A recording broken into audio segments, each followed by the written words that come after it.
All right, good morning, and once again, welcome to another Thursday with Delenn. Today we are hanging out in the Deadcraft 73 Java server and just taking down some land to work on our art for Brother Cadvalva. Well, before we can get to that point, as you can hear, we need to deal with our what do you call it? We need to deal with our zombies and make sure we have a lot of gear to work with so we can pop some stuff down.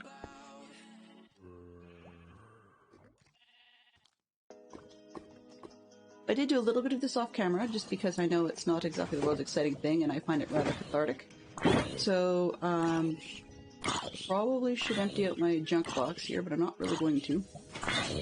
Just because it's a lot easier for me if I don't know where everything goes. Oh, yeah, that'll be fine. So what I'm actually going to do, zombie dude outside, double check to make sure. We're going to need the beacon this time round because, well, it makes life a lot faster. I mean, that's the long and the short of it. Fortune. So when I was doing this off camera, because I find it soothing, and more importantly that I actually have the challenge with controlling efficiency, particularly with a beacon, then I didn't do it. I didn't use the beacon, but today, yeah, we probably will. And I'm not wearing the shield for any other reason at the moment, simply more than at the time my slots were full, and I just wanted to have that out of the way. So yeah, that's cool. I guess I'm going to need a little bit of iron because I don't think I have any in the beacon box. Because that might be a challenge. Or trying to think if we don't have that. I have the Spotify on today, but I don't hear it, so please let me know if it gets a little too loud. I'm just going to turn it up a notch or two. That's a bit better. Okay, let me know if it's getting a little bit loud. Should plenty. And off we go. Okay, good, I got more food. I'm using Journey Map for these little corner markers you can see here. They're actually up quite a ways, meaning vertically. I'm decided that I'm going to go down to about level 70, flatten off and fill it in. Now it is a bit weird to do it in a forest.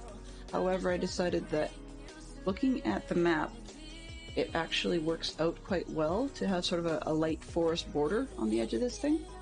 So, when you like something, go with it, right?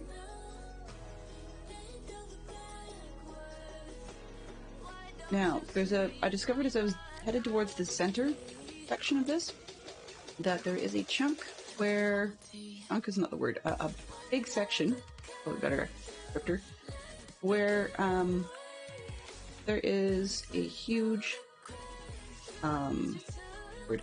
It looks almost like a mini ravine, but it's not. Mini isn't even the word for it. It's big, but it's definitely not a ravine. Anyway, there it is. So you can see I've got a section here that looks like a bit of a problem. I have not really bothered to see how low it is in the bottom. I guess I should do that. I'll fiddle. We'll be back anyway.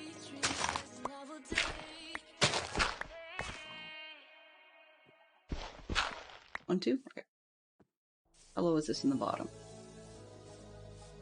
Actually, this is not that much. Okay, that part's gonna need some filling, I think. Hello. Ooh, way in the bottom. Hello! Might as well dump these 5 in there to start. That's, yeah. Kinda like there was a creeper hole in there. But it's only 73. And I'm looking to go to 70, so that's fine. It means that we won't have to do any actual filling, and I don't even know what, it's 68. So, yes, I won't actually have to do any filling, or at least not much, to get it to level off. So that's good news, but it does mean a little bit of an overhang that has to come down. So there's all this jazz, not to mention the size of the place is pretty big, right? So we've taken out that much so far, and you can start to see the white borders that come all the way around the outside edge. And that's what we're up to today. Now, I probably could stick the beacon in the bottom of the hole, but I think I'm just going to put it in the middle of what I was working on, and then move it when I can't reach it. That's probably the easiest solution. Because I keep forgetting that beacons, though they have a limited sideways reach, I guess that's the word. So they have a limited sideways reach, they don't necessarily have a limited vertical reach. Let's see, that's roughly center? Roughly? Probably more the northwest section of this. Head over here. And start putting our beacon down. Yeah, that's close enough to the center. That'll do. That'll do. Wow. Every time I say that, that'll do, it keeps reminding me of the movie Babe. Babe and Babe Pig in the City. Yeah. But then I went and listened to the clip, but it's not quite what I thought it was. Okay. 2.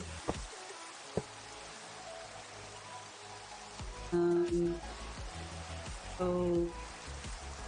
6. 9.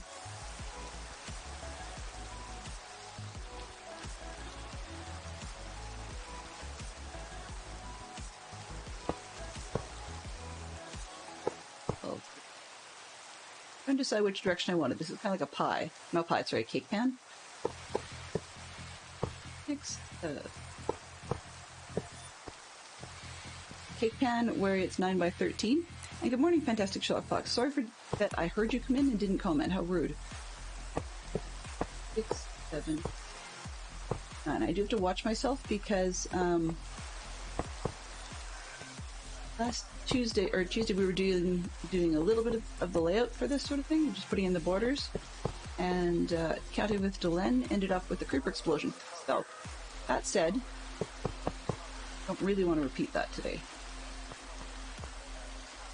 While I've been doing this just for my own interest's sake, I've been playing musical resource packs, musical texture packs here. So I may do that again today just for some variety. But I'm thinking I will make a point of not having the alternate textures for animals. That posed part of the problem on Tuesday because I saw the creeper coming through, but he wasn't green, he was white, and I sort of went, what is that? And then by the time I figured it out, it was too late. Yeah.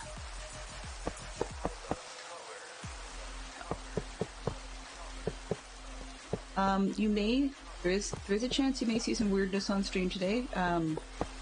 Unlikely, but possible, because I got about 80%. Good morning, PP Zurich. How are you this morning? Perfect timing. So I wanted to let you know that I got about 80% of the way through configuring the upgrade to the newest version of the streamer bot that we use. It's used by a few other notable streamers such as Foxy No Tail, but most of them have more sense than I do when it comes to knowing when is the best time to upgrade things, because this is a really simple, really fast process according to the people who write the video. But then what they don't tell you is, sure, but here's all the things we enabled, and then suggest you go and configure them individually before you start your stream. And so I had to take a quick look at that list and figure out which items to go through and disable, just because I'd had a conversation in Discord with the creator of, not the bot, but the creator of the fast tracking package for it. Some cool stuff in that I had already used some of his tools before, but some of his tools have options that were not perfectly family friendly, and I just wanted to make sure that I didn't accidentally go and enable those extra options by mistake, because they're worded in such a way that it's actually rather ambiguous. So I mean, depending on what kind of crowd you get, you'd be fine. But I also don't know what pieces of my old setup have been overwritten yet. Yes, they're very similar ones. Good morning, well, Zerk.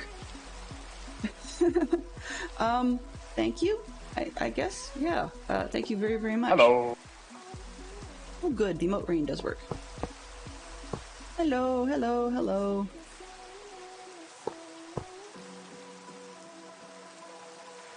see. So why on earth would it say hello? I thought it was just Pokey. So, yeah. Oh, I see. It did see you in there, Zerk. I, wondered about that for a second because I had just seen a comment from PP Zerk, and then things came in going all kinds of funky colors, so wasn't sure if that was you or me or what. There's a lot of pinky purple on my screen right now. We seem to all have the same color. Conversation. Okay. So, well, that's not ideal. Nap time.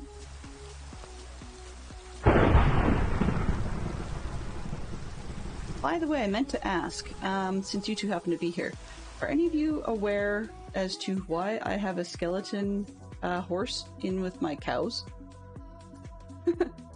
He's got one of those, what do you call them? One of those, like, end of the world type names, so one of the 4 Horsemen of the Apocalypse type names.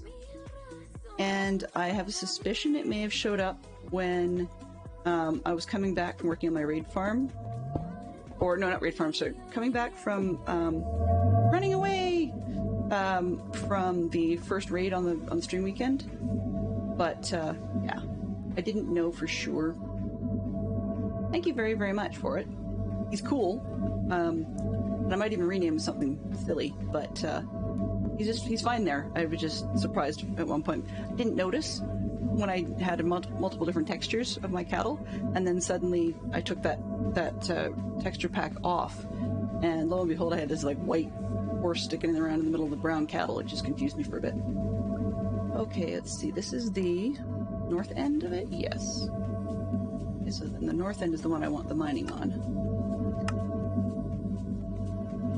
Thank you very much for doing that extra work. I'm always spoiled when you do stuff like that.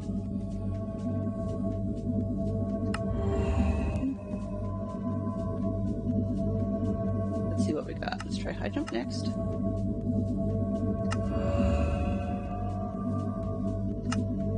Regen, or resistance, sorry, totally useful. I get my butt handed to me. And then, yeah, well, that's not so useful, but that's okay. 4, 5, 6, good. Yep, now here's the full pile, okay. This away, it's in the way.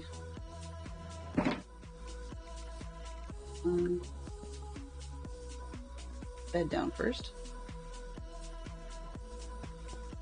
Oh, no. Red bed's the travel bed. Gray bed is the stationary one. There.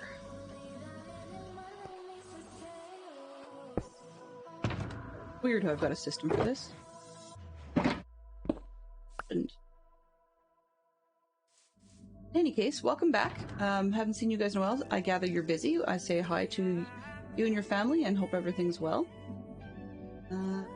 Want to use if I don't have to, so let's put that away. Else? No, nothing I really care about. Let's pull that out though, because I don't really need that.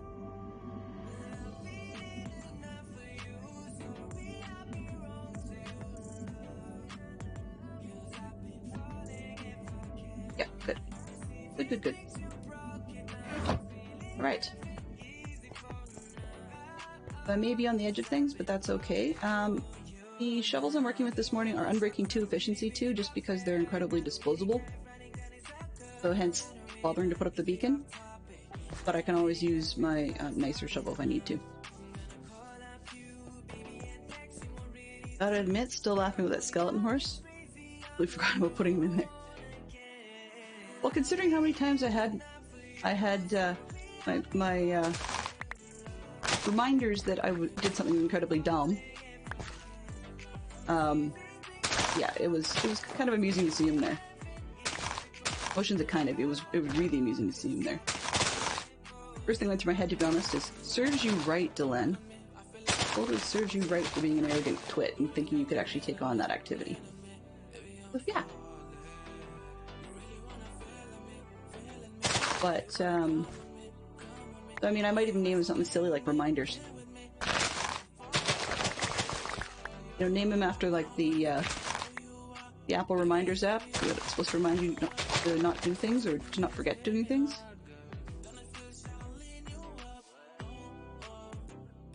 No problem. People do what you need to do. I mean, for example, like I was talking about it in another streamer's stream just the other day, or yesterday, I guess, about how sometimes people just get super busy with life and things come up and they don't always have the opportunity to play, you know? And that's just the way it is. I mean, I'm spoiled that Fantastic Sherlock Fox still agrees to mod for me, or even show up to the streams. Like, that just blows my mind most days, simply because he's got other things in his life and he has to take the mute for work and stuff like that. But he helps keep the riffraff out for the most part, which helps me track the sort of lack of behavior I'm getting, I guess, which is good news. Like, as in, I'm very glad that things get caught before I ever end up with trouble. But he just doesn't have the time, you know? And so when people have life, people visiting or other things going on in the family, that's the way it is. I mean, on that note, actually, I've been talking a lot about putting in an evening stream as a regular thing. I just about put it in my schedule as a regular thing, so just letting you know, Thursday evenings, the intent is to go regular. The Eastern time would be 7 to 9, I think, because it's 5 to 7 here. However, I won't be doing that tonight. I have a family dinner commitment. My brother and his family from Edmonton are going to be in town for the evening because they've got to go, so about 3.5 hours north of me anyways, but they'll be in town because they've got to go to an event on the weekend in another city, and ours is a good stopping over place because it's kind of a long drive. They'd have to go at least another 3 to 3.5 hours, depending on how you drive it. And they've got young kids, like a 2-year-old and a sub-1. So they're going to stop over and have dinner at my parents' place, and we've been invited. Part of it is because we haven't met the new baby yet.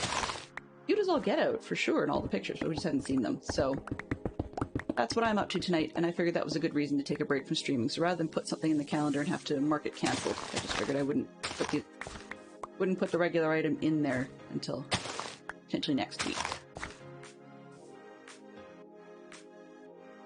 Yeah, the other thing I'm doing is I have to check again. It's on my to-do list. And check again and see if I've done my penance yet of the number of days before I can start getting or putting in follower emotes.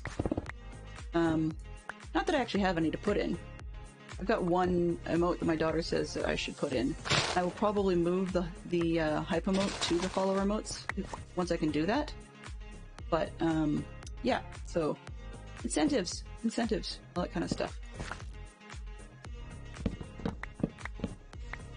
Oh yes, for the time being, temporarily, I'm using the sushi roll, as Arch puts it, the sushi roll textures. I just figured if I'm going to chop trees down, I might as well have trees that look like something. Yeah, family fun. I like visiting family babies because for the most part, we got lucky. And our kids are generally pretty good. Or relatively easy to understand at baby mode. I mean, like, of course I had to learn that by being a mom. But now that I've been a mom, and it did seem to work out with my niece in the same fashion, that for the most part you can understand them when they're little. And the niece has gotten to the cute speaking stage where she's starting to learn about hamming it up, which is great. My brother takes after my dad, who almost always had a camera available. I wouldn't say always, but there's a lot of family vacations where dad's more or less nowhere to be found, but there's a lot of camera footage and a lot of voiceover. So yeah, my brother's like that, so there's a lot more photos of his kids than there are of mine. Part of it is because he lives in a different city. And when he wasn't a parent, his interest level in our kids was kind of low, so we didn't do a whole ton of stuff.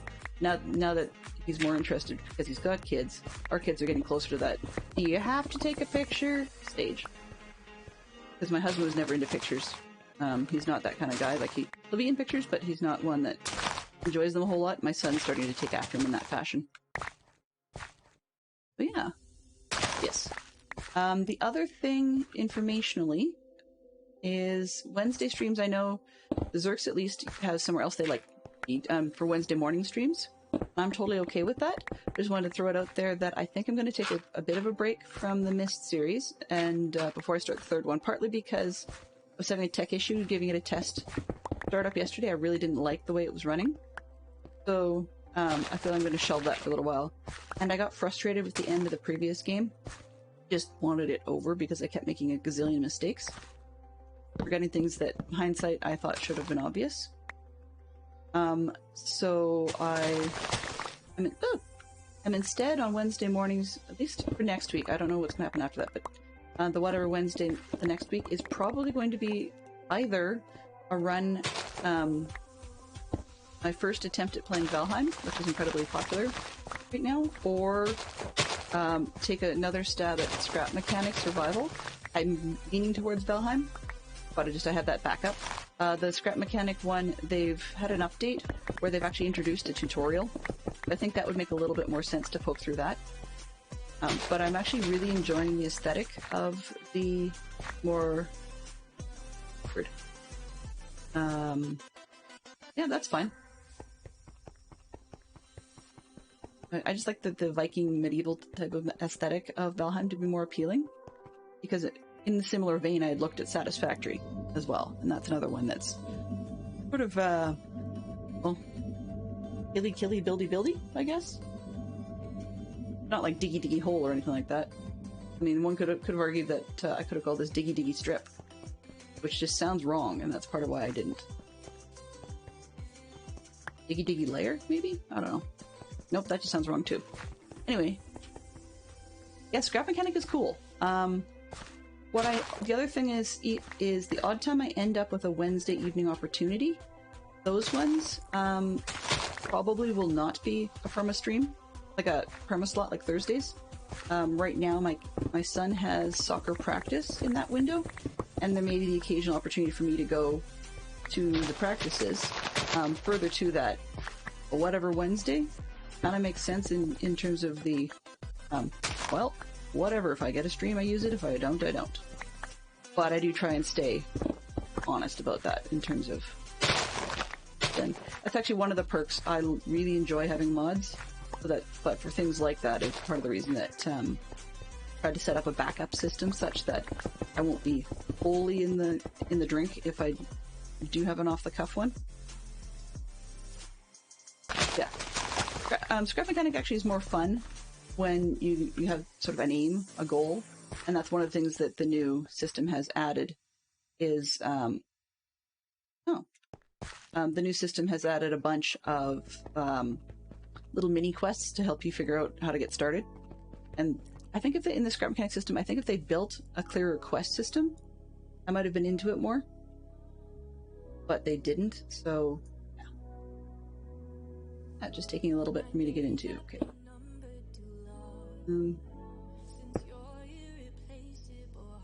That's dirt for sure.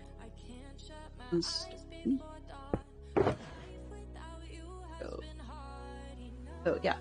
But that's the plan for next week, is to do a dip of my toes into the Valheim world, and we'll see how that goes.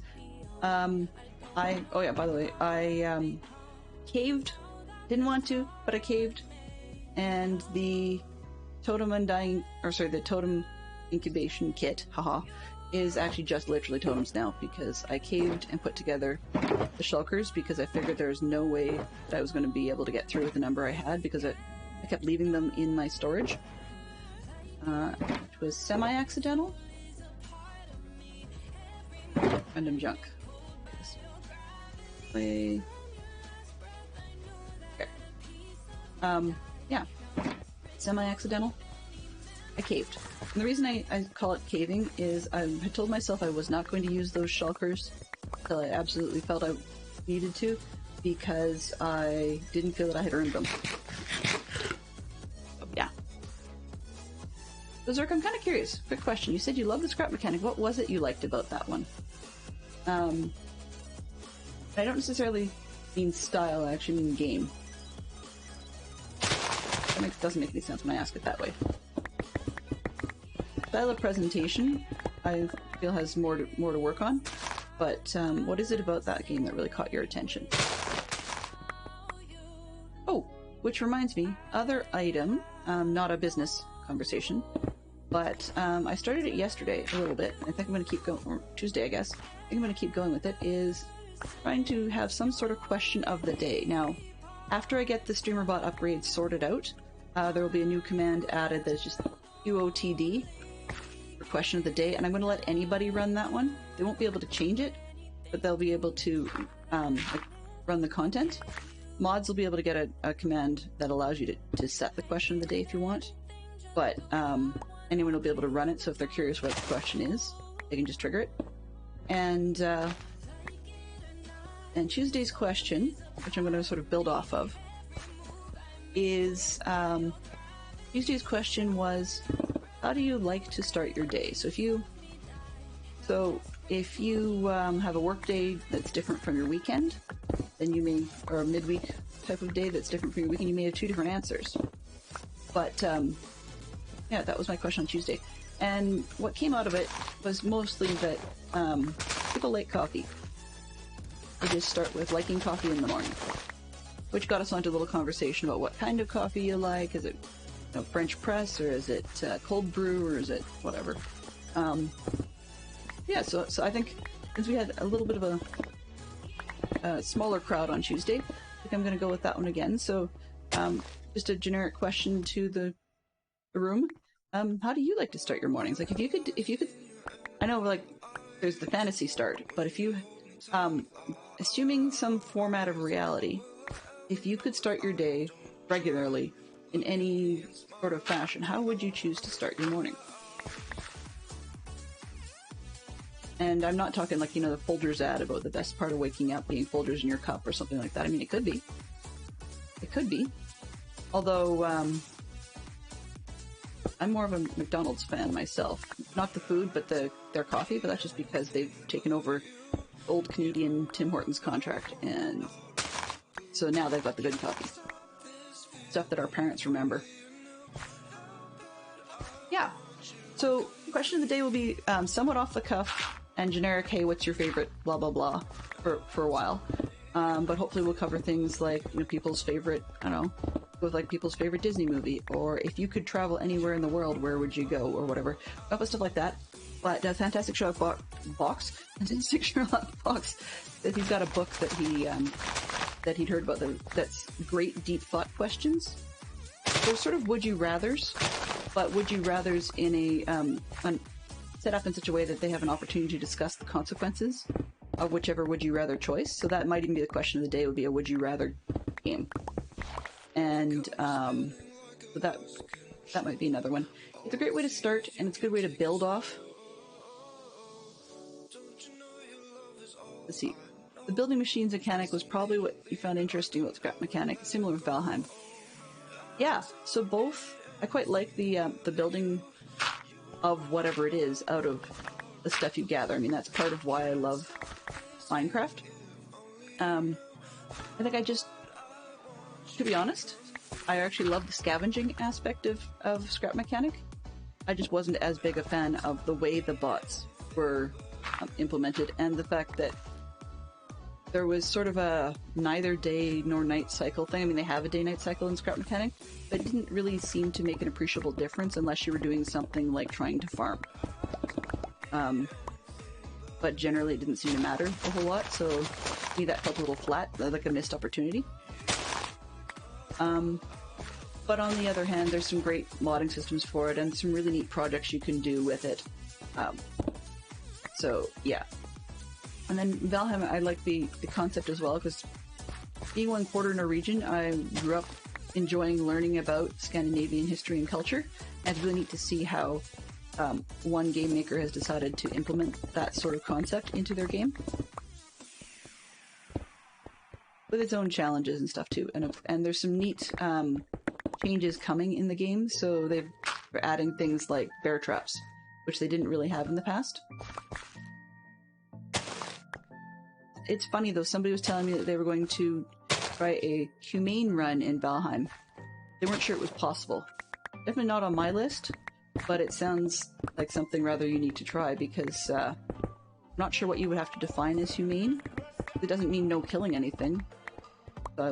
I'm quite curious to figure out how they end up defining that. Yeah, that's where my random thread is going at the moment, is starting with question of the day, because it gives us a seed that we can build off of, and it's not just for when I'm, you know, mining away and stripping away like this, but it gives us something that we can, you know, learn about the regulars and likes and dislikes. But it also gives us something to build off of in terms of conversation, if we agree or disagree or have recommendations to each other or whatever the case may be. That's kind of cool.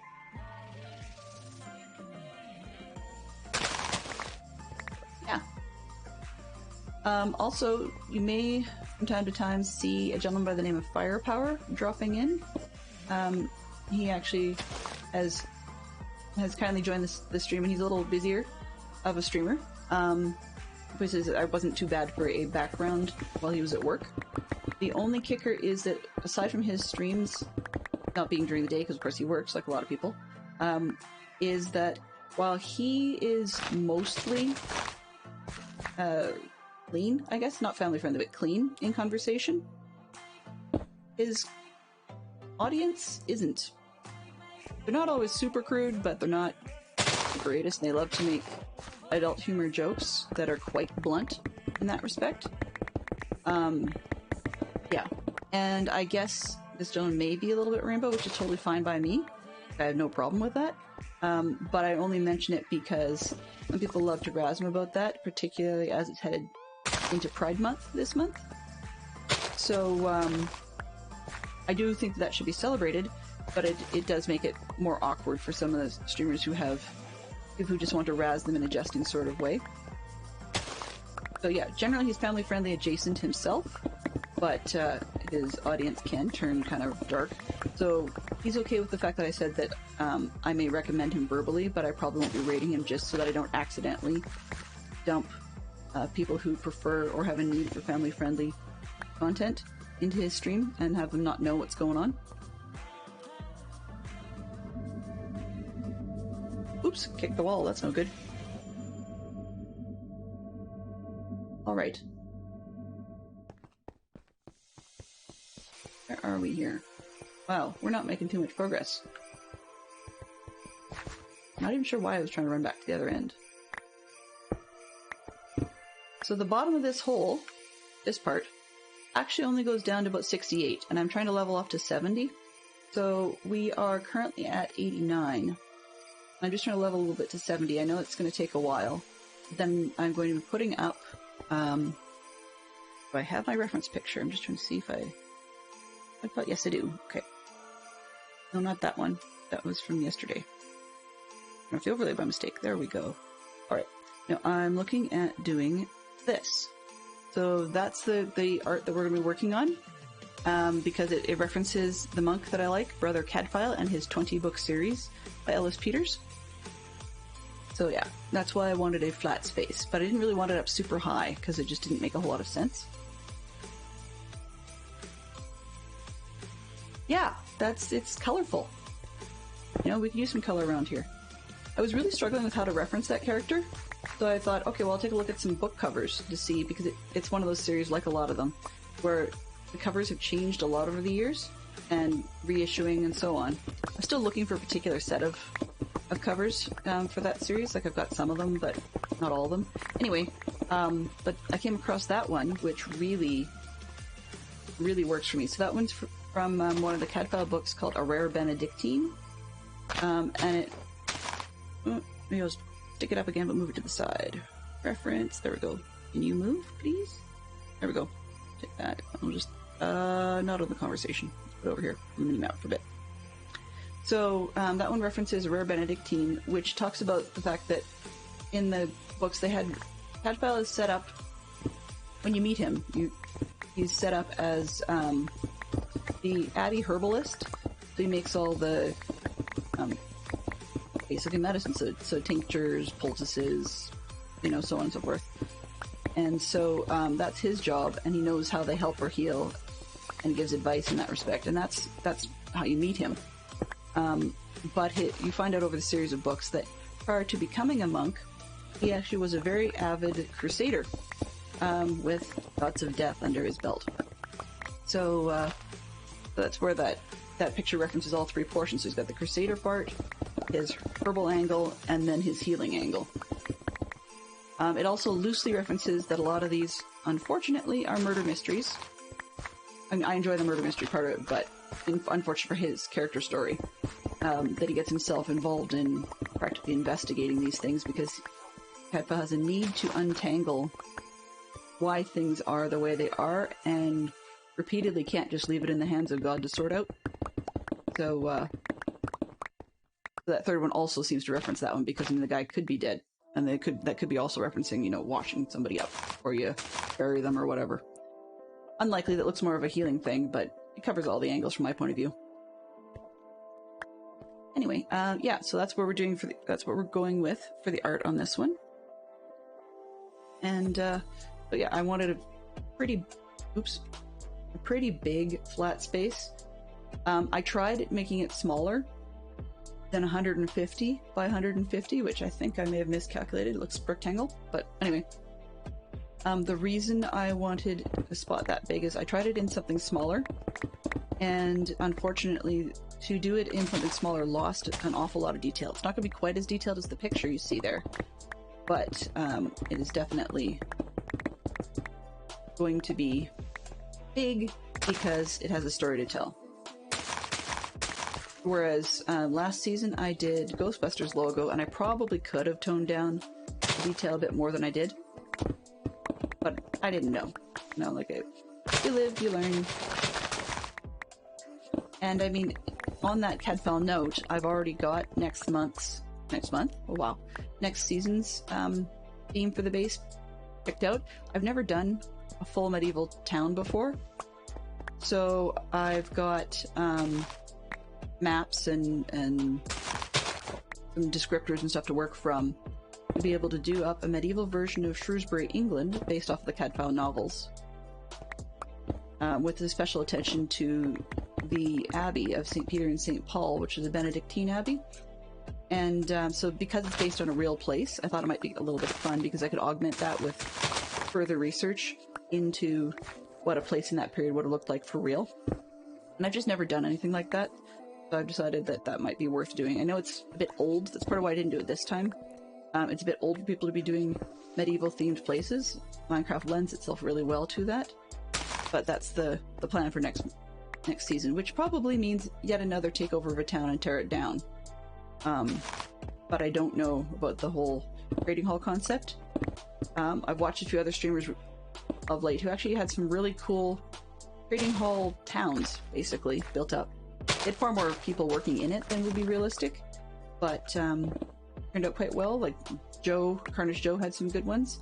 I may riff off that and see where we go with that. There's a few YouTubers and other server players that do a good job as well, so I may riff off some of their work, some of their tutorials for some of the buildings. But yeah, so it feels good to have a plan in advance, because then I can relax this one, so that whenever that other stream comes, I'm not wondering what whenever that other season comes, I'm not wondering what my plans are going to be. It also means that if I don't feel that I gave this particular art justice, then I have the opportunity to do something different next time. Yeah, that's where we're at. So I'm using the stratum texture pack, as I mentioned, the one that gives some sushi realism to the trees by having cores and so on. The resulting effect is the dirt can be a little bland. Understandably, it's dirt. But it also makes it stand out quite notably from the other stuff, so it makes it easy to find. Oh.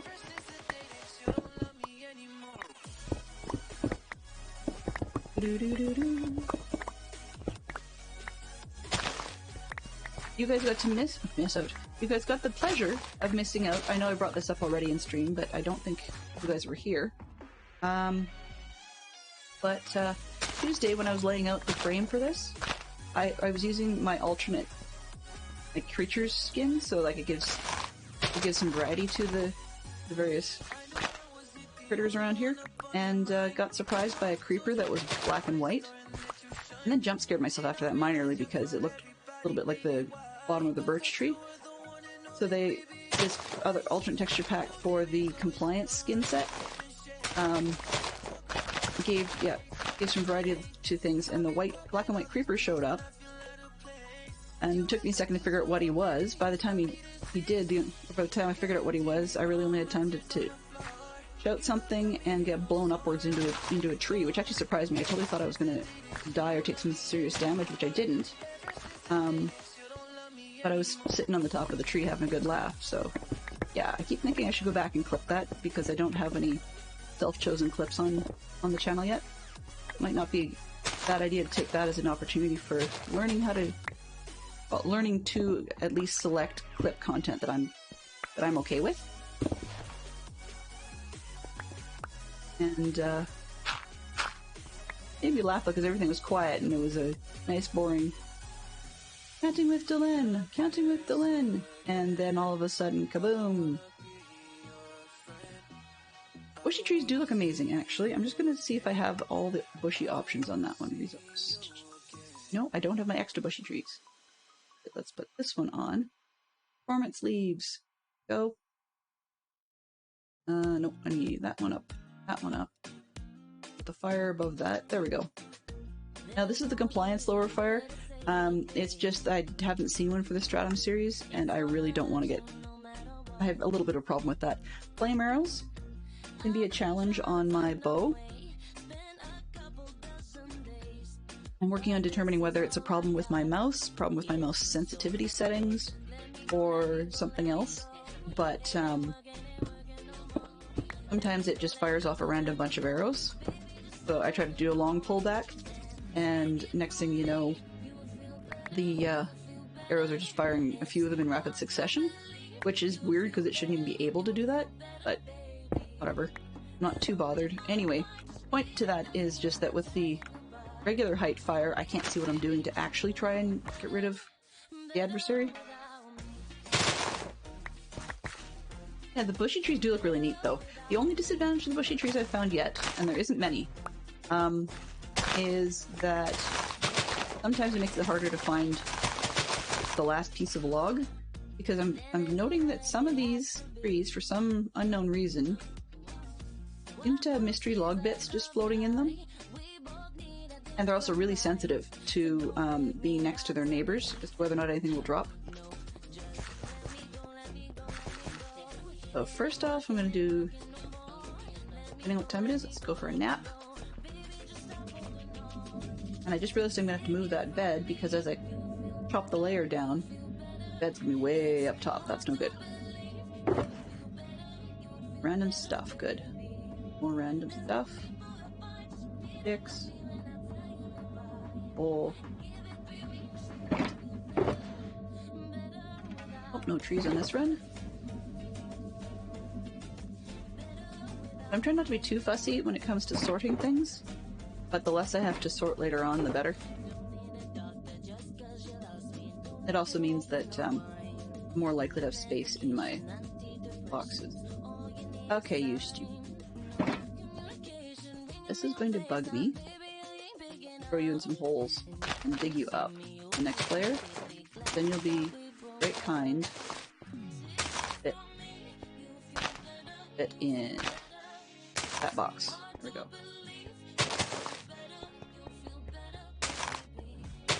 2, 3, 4. There we go. Okay. Stone. There we go. Okay. Now, where was I? Yeah. Bushy trees do look cool. That's one that I'm really quite glad that there are alternate textures for that do look nice and bushy. Do stick out nicely. Oop, that's...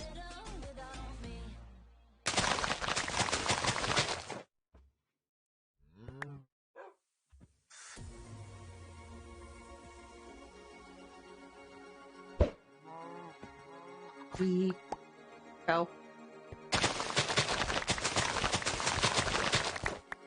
I swear that cow has been stuck down there for quite some time. There's a cow down there, there's a chicken down there, I think there's a wolf down there as well. Why the wolf hasn't eaten the chicken yet, I'm not particularly sure. They probably just didn't put that in the game.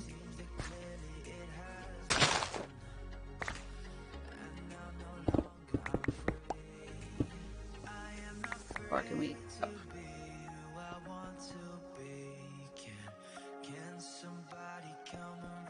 Right.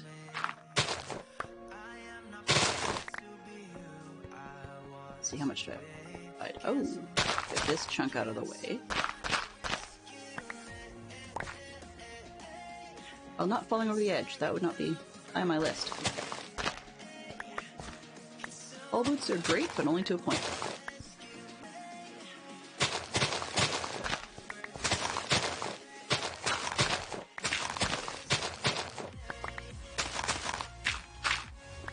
In all honesty, I'd love to have a texture pack where it's semi-realistic for the dirts and stuff, but where there's some variety to the way it looks, because I get that people want connected textures, but sometimes so much of the same is quite bland.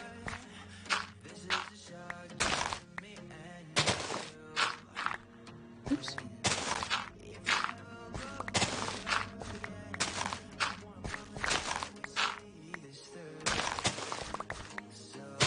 Oh. And across this. Enjoy your lurk. Thank you very, very much for coming by.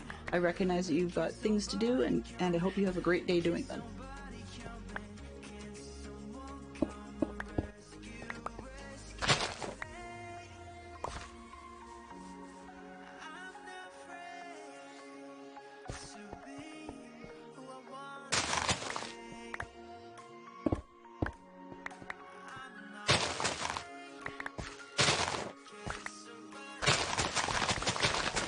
Over here, okay.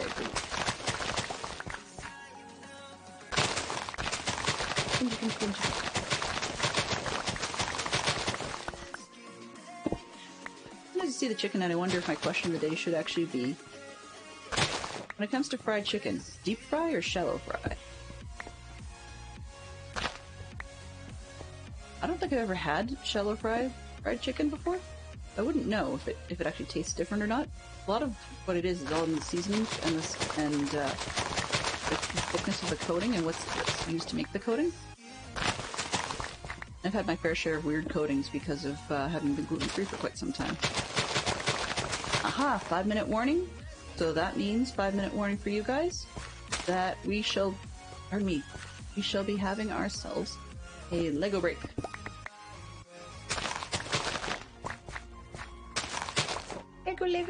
Lego. I've changed up the sound on the Lego as well as giving myself a manual button for that sound. So, I used it a couple times. I think I used it yesterday, maybe on Tuesday, but it's definitely not the little mini kit collection sound that it used to be. While that made sense from one logical point of view, it's too quiet otherwise, and then that sound kicks in. It just gives me a good sized jump. And I don't need that, neither do you.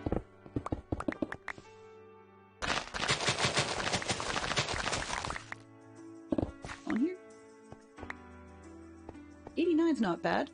I was at 96, I think, when I started this.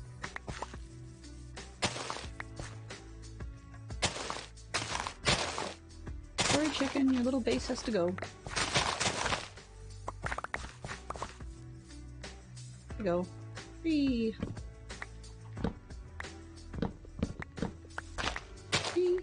And 1 down. Here we go. 3. Deforestation.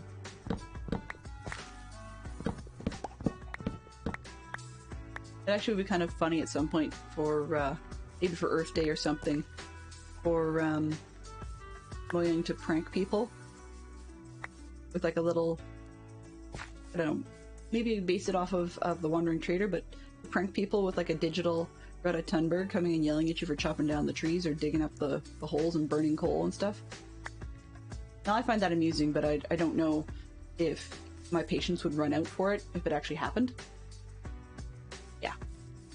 Not always the greatest idea, but I think it'd be funny in a small sense. And really, it would only need to be for one day, right?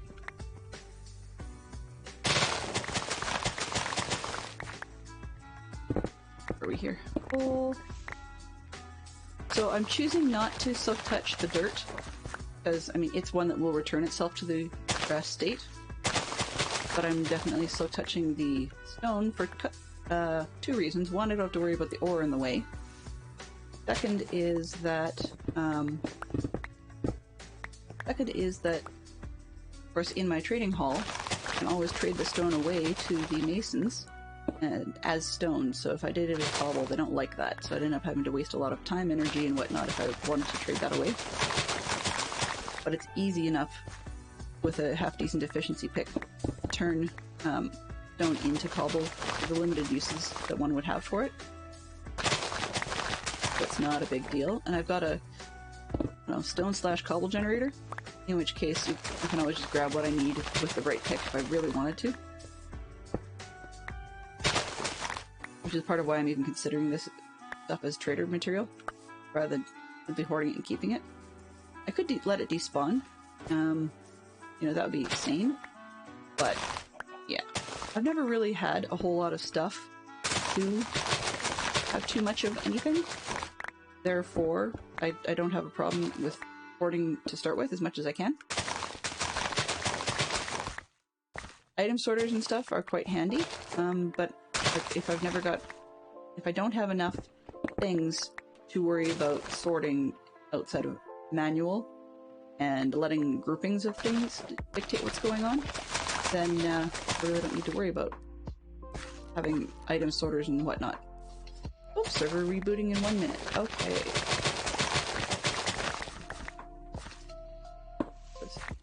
As soon as it's the end of this row, and we'll do some dump and wonder if we get kicked off. That one probably will get kicked off.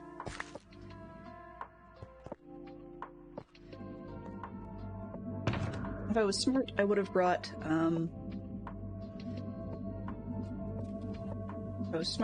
scaffolding, but I didn't. That would have made sense.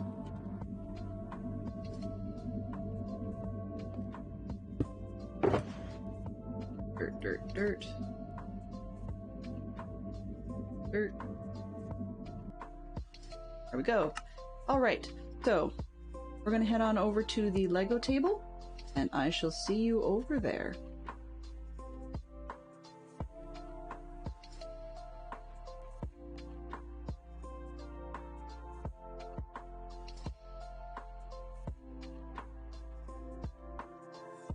Good morning all. So we are at the Lego table. And let's build. Just opening up my tablet so that I can actually make sure I can still see your wonderful conversation if there is any, and just make sure that I don't miss things that I should be paying attention to. Where are we here? That one? Okay, excellent. And refresh. Alright, so where we left off yesterday, we have this chunk of the roof. It needs some more pieces, so a couple of things we need to do to it is to add another layer of the little L-shaped pieces, and they're going to go in an opposite direction to the previous bunch. Just snaps on top, nice and simple, and a couple of curvature pieces, which my kids were like, "You're so close to being done this step, why didn't you finish?" Because nobody redeemed that. This does not look right because I misplaced the top corner. It's supposed to be right on top of the other one because that continues the step pattern up the side. Right, so we get the second one on, and I'll fix the top because I did the same thing there. So, squares it off. And then we turn the page. Lego time! And I forgot my little sound. That was silly. Oh, we'll play it at the end. It's not a big deal. Okay, so in with that, now we have a couple little wedges just to cap off the roof corners.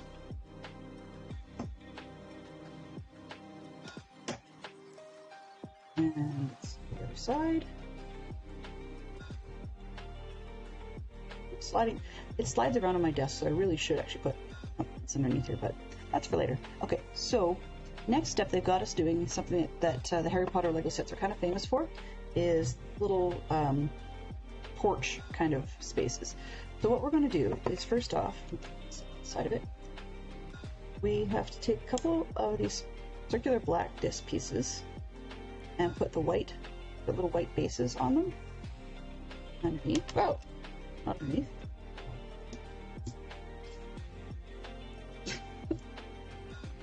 There we go. Put little white bases into them. Okay. On the back side, they want a gold clip. We just got a little clip on that side. And same on this one. And then into the little white dishes, we put an orange flame. Pretty basic. Okay. Last but not least, we put these sort of L-shaped pieces. Yeah, I guess I'd call it L-shaped. I think it's almost like a billy club shape. So then I do the same on the other side. Okay. And then those are the two pieces that get mounted on the inside to the little clips we have on the wall. They just gotta hang out. I like these ones so far because they're a little bit more solid than some of the early flames that are in the other sets, which I was actually going to show you a picture of the Lego in my room. I took a picture this morning, but unfortunately my phone didn't upload it to the iCloud yet, so I have to go and find it and make sure that happens before I can show it on stream. Here, there we go. Okay, so we've got our little flames put inside the roof. Bring on page. And then the roof goes onto the main fluffy room. That's really all that's left to this step. The end of my Lego looks like I must have really gross oily fingers or something. I thought it could be when my kids were touching it because they were eating potato chips here yesterday. And I think they may have been touching my Lego with oily potato chip fingers. On the other hand, my keyboard has that on it too, so I don't know if it's them or me. I did have my son log in his Steam account that I could set up to use his Valheim for next Wednesday. It's not yet worth buying my own license to that game until I know whether or not it's something I'm going to be playing a little bit longer term. Okay. I'm one of those people who really does not like gaps in my Lego, so sometimes when the Lego pieces build with a little lip on them, that makes it look like it's got a gap. As you can see between the tan and the white, well, maybe you not see it, but oh yeah, definitely chip grease. Gross. Ew. Okay, well, I'll have to get these white down later, but if I ever rebuild with this, and this will be one of those sets where you take it apart and you throw it in the laundry bag and put it in your dishwasher, or you put it in like a sweater bag, you can throw it in your actual washing machine. Okay, so from here we would actually move on to a brand new bag, which I'm going to save as a brand new step. So we've got, just throw that in there. So we've got part of the building, we've got a harp, we've got some characters, Harry and Ron, and then we've got the star of the show, Fluffy, this lovely little face. Rawr.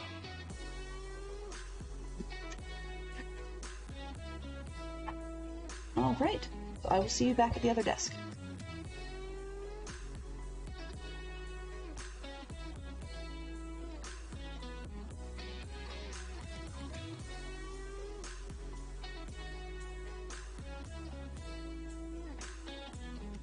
And now for something completely different.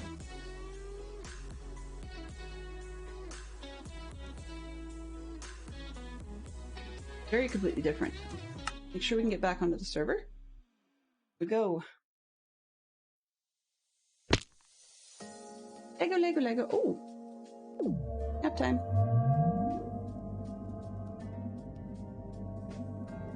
It's always funny to me when I end up being the only one on the server, and yet I still, because of the way that servers keep things loaded, that time still progresses. It just feels odd sometimes. Let's leave that one. No, that'll work. A bit off.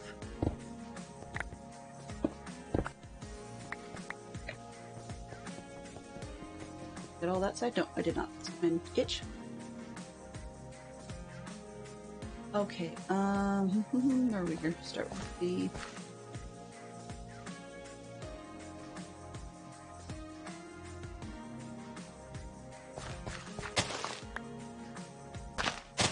So I'm really enjoying that Lego set. It's going slowly, but the next step is actually a new bag of Lego.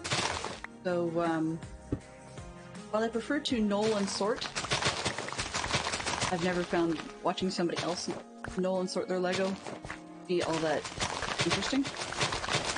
My favorite, when I was watching Adam Savage's Tested YouTube channel, he was doing a big Lego build. He'd have one of his guys help him out with that, and then they would do a time lapse of all that knolling and sorting for his large build, just because it makes it so much easier to find things. But at the same time, it's boring as snot for viewers to watch large quantities of it. They've got Fluffy, they've got the harp and stuff, so they've got the start of what's going on. I'm kind of curious to see where they go next. I know we need to have a Hermione in there because black-clad Hermione would be rather critical to the scene. Other than that, I'm not, off the top of my head, sure where they're going to go with it. I have not peeked ahead in the instructions, and even though I can look over my shoulder, big kit, there's a tower that they can build. I don't remember how that fits. It could just be that it's a Lego thing. Lego loves towers. We'll just have to see. Did my iCloud photos. If we sort by date, no. Got all kinds of stuff showing up in my iCloud photos, but not the picture I took this morning. That would be too much to ask, wouldn't it? And photos between my two devices, my tablet and my phone, go quite quickly. But for some reason, photos up to the cloud that then start showing up on my computer, definitely not a speedy thing.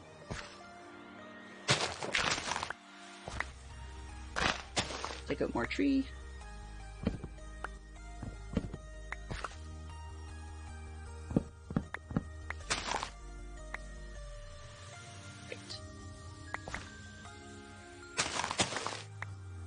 Down at... How far will we get today? Question really did make me wonder.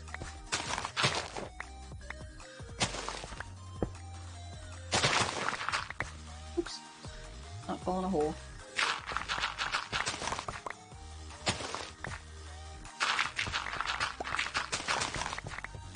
This is considering it's only an efficiency 2 shovel and I can't seem to manage it. If I actually have an efficiency 5 shovel, goodness, I'd be in a hole.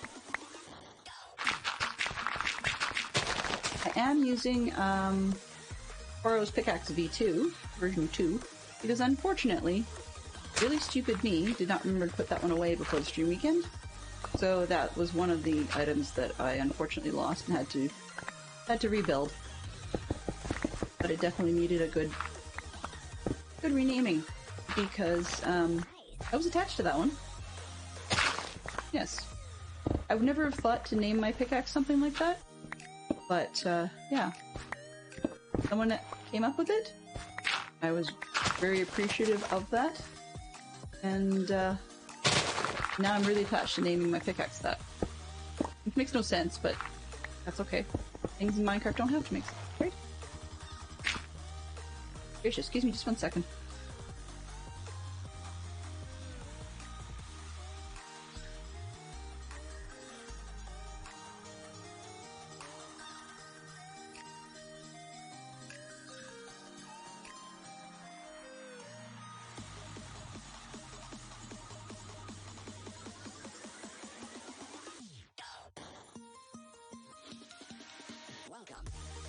Sorry about that. For some reason, my nose is incredibly itchy today. Not sure what's going on there. Oh well.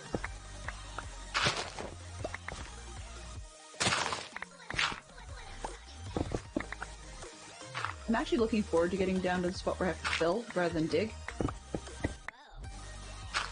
not really sure what I'm going to do with all this.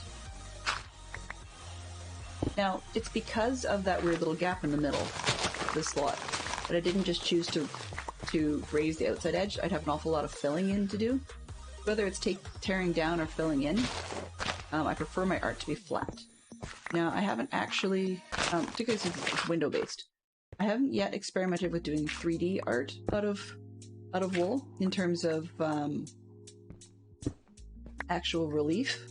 That's not to count the terracotta pajamas, because they were terrible and a fail, and I tore them down. I was not happy with it. It was there. The reality was not. It wasn't just that it was an on-stream project. I just didn't like it overall. So, Nero Wolf may not get a reference in this one. Have yet to figure out what to do for them. The large armchair seemed like an idea, but then it was just one more great big blocky, very similar lack of texture thing. And, I don't know, not high on my list. So, if Rex Stout's character doesn't get a shout out, well, that's the way it is. I could instead try and reference Archie Goodwin's car. That might actually be an option. I mean, the main detective was Wolf, but he doesn't go anywhere, and Archie Goodwin, his sort of sidekick, I guess, does all of the legwork. Very little of the brains work, but all of the legwork. And that's another option as well.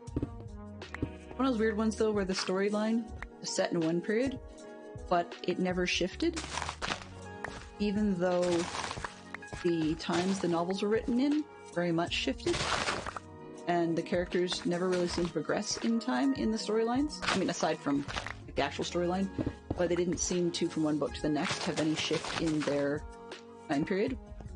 Kind of odd. Makes it easy to build in a Minecraft sense, because nothing changes after you build it here, right? You're not going to get a weathering effect or anything like that. Weathering would, actually in Minecraft, would be kind of cool. I think intro steps have been made in that direction with the oxidization of copper, but nothing else seems to weather. You don't get regular stone that starts to become a different texture or something because the weathered stone has been sitting out for a while.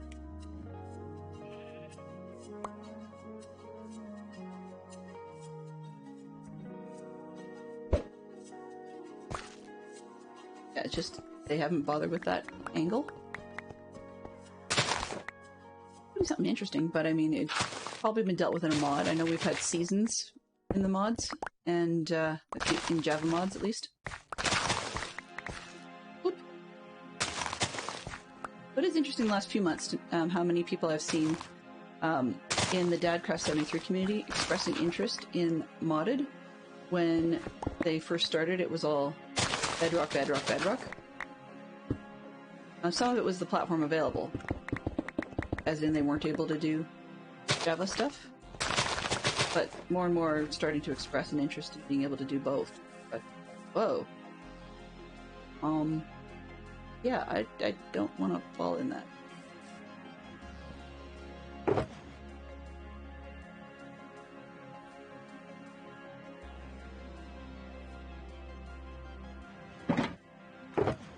Wood.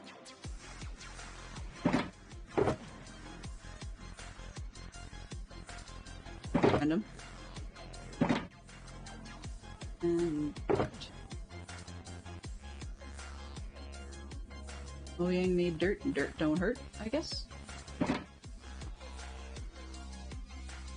Going to need to not fall down that hole, though. That's going to be rather critical. 2 and 4, I guess? Whatever, you can despawn. Enjoy. So, here. That'll get me up there for now. This one is going to be a problem and they're falling in it. Or having buddies come up. Another disadvantage.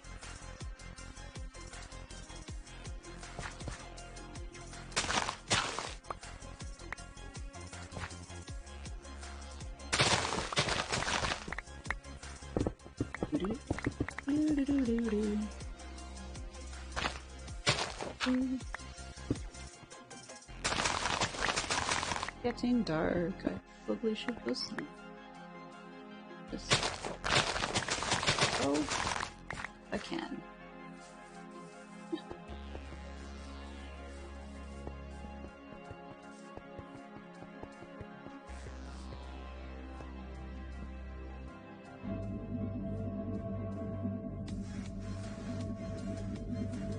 Alright, daytime! Yay, rock and roll! We need better tunes. Seriously need better tunes. I have.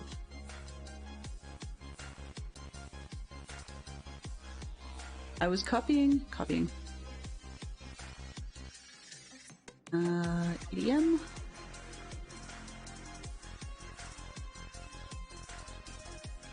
Sure, why not? Very different style.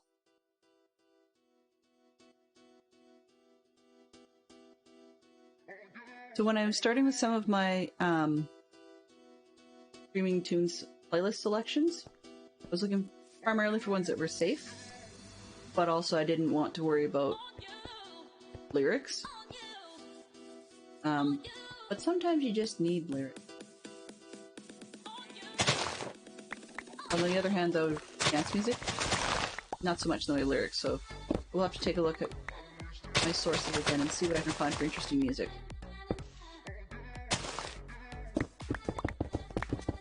These systems are not quite as bland.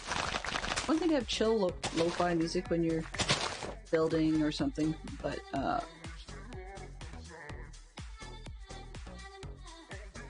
oh, okay.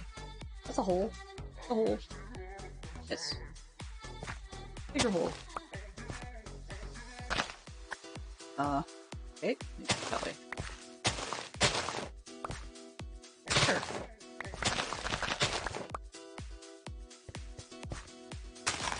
Can I get past this hole? Without having to fall in it. There we go. Okay.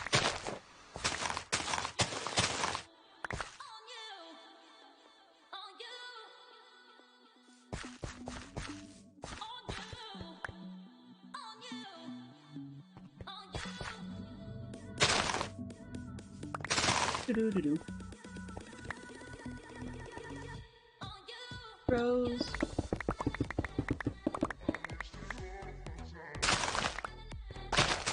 The other funny thing about having the realistic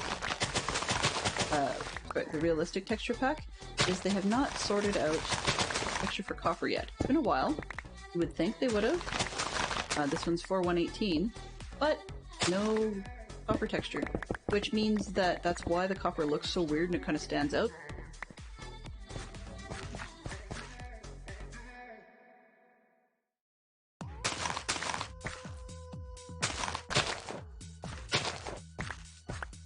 Oh, did I? Shoot. Oh well. I meant to bring some lanterns. And while that sounds weird, torches give light going from the ground up, right? But for being under a beacon, having light hanging down from the beacon,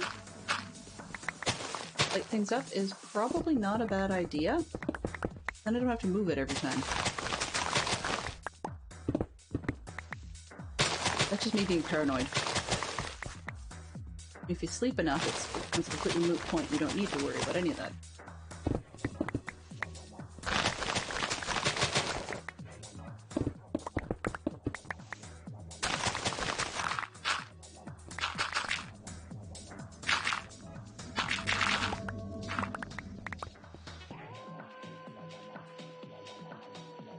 But I think when my pick gets down, it needs replacing. Not replacing, fixing.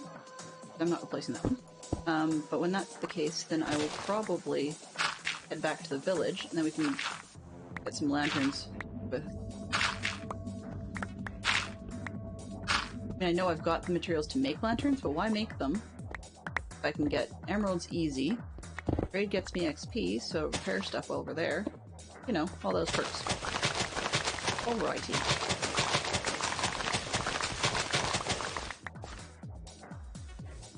for this tree. That floaty thing bugging me.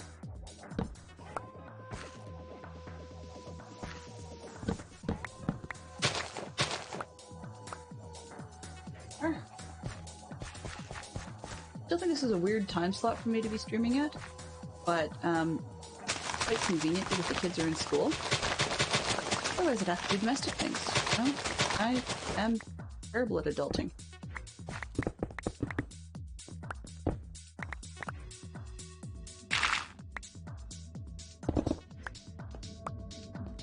There's actually a self-help book that was talking about adulting. I think I should read that, but it's by an author where I'm already partway through a different one of their series, and I don't want to risk. Oops. I don't want to risk saying the title on stream just in case it wasn't family friendly. I couldn't remember.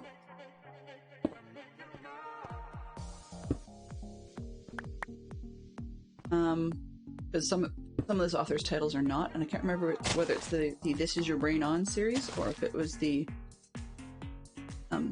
Un-F Your Brain series. So yeah. But they're talking about adulting, and I'm thinking adulting is hard. But then, you ever want actually a good streamer and YouTube creator who does basically, it's like a, well, I was gonna say self-help stream, but it's not really. It's psychologist, I think he's a psychologist. I can't remember if he's a psychologist or psychiatrist. Anyway, but his channel's called Healthy Gamer. I think it's Healthy Gamer GG or something like that. Anyway, very, very interesting gentleman who tells it like he sees it. So he's got interviews with various different people sometimes and talks about things, but he'll also talk about other topics people write into him about. And he's got a very, very busy chat, so he does not address chat while he's talking unless something comes up that was relevant to his talking point that he was already covering anyway. So sometimes he'll note it if it's somebody's rephrasing something he said, or you know, being a total disruptive force by disagreeing with him or something to that effect. But otherwise, he just goes on, and it's really kind of, it's interesting because he's got a relatively, like ASMR wise, he's got a relatively soothing voice to listen to. But the guy's also written books and whatever, and it's everything from the like, as a gamer, how do I go about having the mindset that allows me to go shopping for a real job? You know, recognizing gaming is not a job as much as I'd like it to be. Or things like, you know, can't get a girlfriend. Well, maybe you game too much. I mean, there is that predictable stuff, but there's also sometimes they discuss things like social skills, because some people are so into their games that our social skills are weak. And so he talks about that sort of stuff. One time he had a couple of videos on gifted kids and how, while they're bright, sometimes life or culture pushes them so hard and they push themselves so hard. He talked a little bit about why they tend to be depressed. That was kind of funky. Hit home a little bit. But it also talks about like the advantages and disadvantages. So being super smart is awesome and should always be celebrated. Yet on the flip side, people like that struggle later in life simply because they don't necessarily, because they catch on to things easily when they're younger. As they get to levels that are more, I guess, tapped out to where they are, they don't get there sooner than anybody else. But by the time people get there, these gifted kids haven't often learned the tools for how to be able to learn. Whereas that's part of what you learn along the way through school. So the content people learn in grade school may seem annoying and that you're never going to use it in life and so on. And sometimes it's not about the content. I mean, it's great not to be unaware of, say, your country's history or art, or like their style of art or something, or math skills for the grocery store or whatever. Yeah, like there is that for sure. But sometimes it's the tools for people who are sort of, I don't know how to explain it. When the research has said, okay, this is what the average for this particular grade should be able to do or should be learning about. then part of what the teacher's job is to teach you the tools on how to learn, or how to learn at that level. And then you can apply those to be able to learn additional things. Why every grade builds on the grade before it. But they're saying, he went on to explain why it seems that the bright kids eventually push themselves really hard and don't always necessarily continue to be bright. And that's not because something suddenly happened and they got dumb, but that either they're pushing themselves so hard to meet a bar, or they've reached the point at which they now need to know how to learn. It's just that they didn't pick up on skills of how to learn as they went along because they never really needed to. Like, they were able to get by without having those skills. And then when they finally need them, they don't have them. And it's not something you can pick up in an overnight. But the skills were being taught with material that was below their challenge level. So it was easy enough to regurgitate the material you needed to for your teachers for the content. And sometimes that would mask where they were in terms of skills and abilities to learn. I totally identified with that one. So it's not, I don't think it's an excuse, but it's nice to be able to have a better understanding of where I'm at and sometimes why I'm at where I'm at. And why sometimes it feels rough. But that's because sometimes I'm being hard on myself, and other times it's because I don't have a tool and I have no idea where to begin to try and learn the tool. So yeah, that's which is a bit of an eye-opener. But the guy does stream, so sometimes I put him on in the background if there aren't other streamers that I'm interested in listening to at that point. Grass. Booker box? Grass. Okay. Ooh, yep. My new stone box. Ooh! Whoops. Whoopsie daisy. Hurt. Yeah, he's not one that I'm going to raid because it's not something that I want to force on others. But definitely a guy worth checking out if you've got time and are just looking for something to fill your listening ears with in the background. Definitely a neato interest. And I mean, he kind of covers, image issues and stuff like that too, in terms of somebody was talking about feeling like a double bagger. And I had to explain to my kids what that was when they saw the title.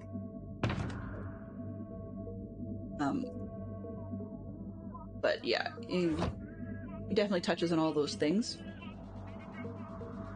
I just thought it was kind of neat.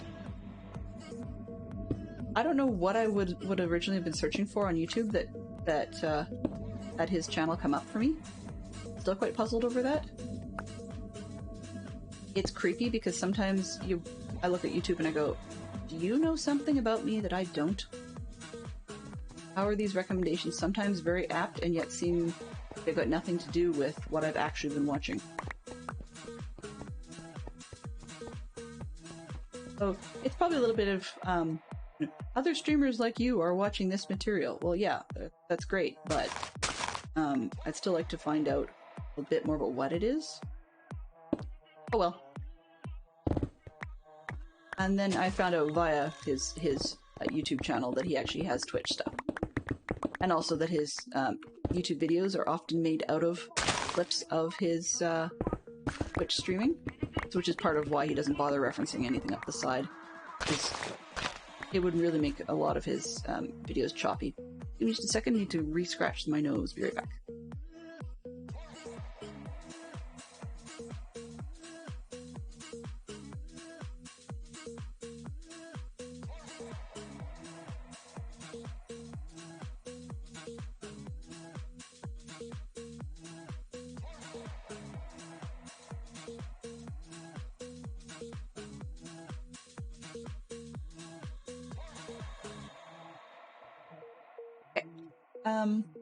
But yeah, that's about it for the serious note for the moment. But it's just one that I thought was worth passing on. Sometimes that person happens to be streaming when we finish here, and so that's what put it in my head. But usually I prefer people in the Minecraft community. Sometimes on whatever Wednesday, I'll start searching for somebody who's also playing whatever it was I just played.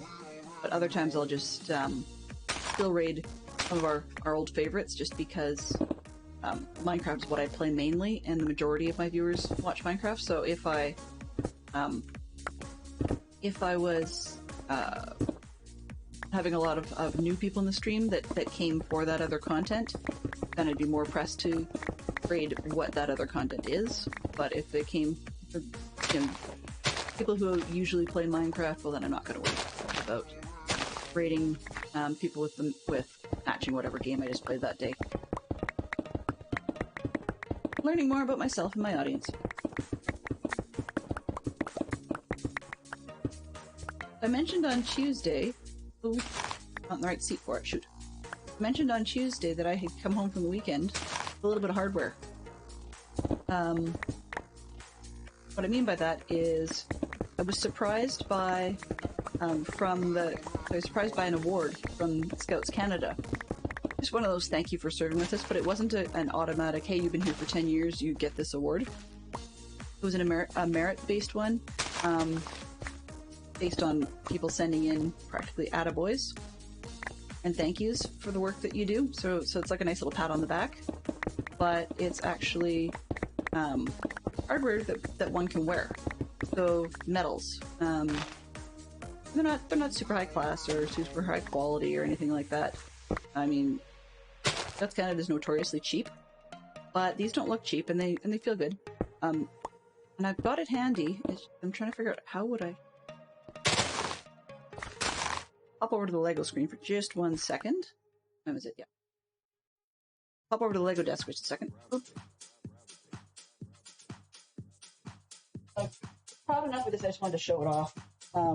People may see it, people may not, but the first one I got was this version, which doesn't show too well on camera.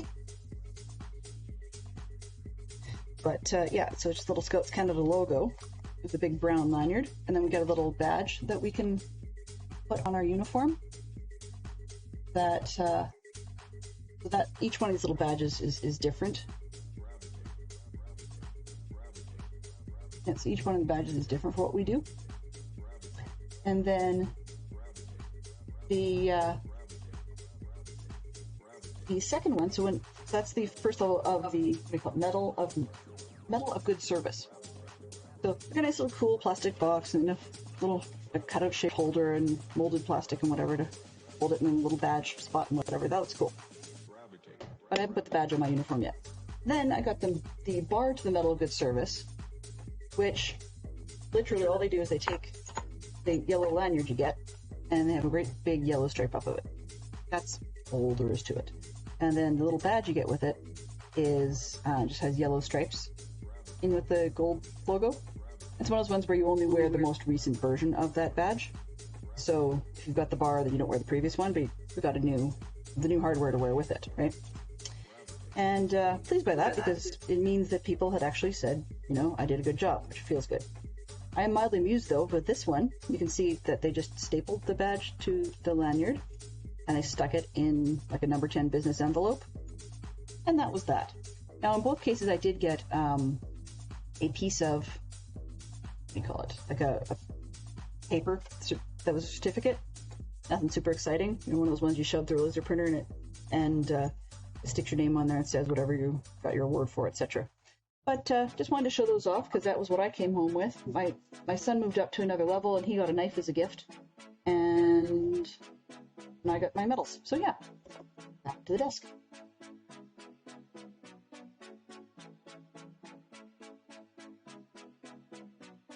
That just covers off something I'd mentioned on Tuesday, and we're back to where we were before. Bit more diggy. I just needed a bit of a stretch on that one. Hello, Mr. Diggy. But it does mean that if I'm going to a formal setting, I can wear both the little badge, which goes on the pocket of my uniform, well, pocket flap technically, and then the actual medal itself, which is kind of neat. Makes it look like you did something. As opposed to like your years of service, which is just stripes. and there is an award for that. But for a while, there was rumors that they were discontinuing the Years of Service awards. Part of the argument was inclusiveness, because they didn't have the Good Service Awards sorted out properly. And so they didn't want to say, oh, well, you know, you stick around even if you're terrible, and you get your service award. Sometimes I think perseverance is worth something. But the other side of it is that plenty of years that you're going to have, they allow you to count your youth years in terms of overall service to the organization. And even the Girl Guides, because we weren't allowed to be a part of Scouts for most of our youth, we are still allowed to count our youth years towards the existence in Scouting. So you have a lot of people that have a different number of service year stripes on their arm compared to the medal that they wear, partly because the medals are completely out of date, and partly because that, like, the number of years you've been in the system versus the number of years you've been a leader are usually quite different. So yeah, it was just something cool. But I had mentioned that on Tuesday and said I was going to post a pic and didn't get a pic taken, so I gotta show it off for real and then add that to my to-do list of things to clear up. I actually have a little whiteboard on beside me here that's needs some updating, because there's some stuff on it that I did do and I haven't wiped off, and there's some stuff on it that I should put on that list that aren't there, and you know. Oops.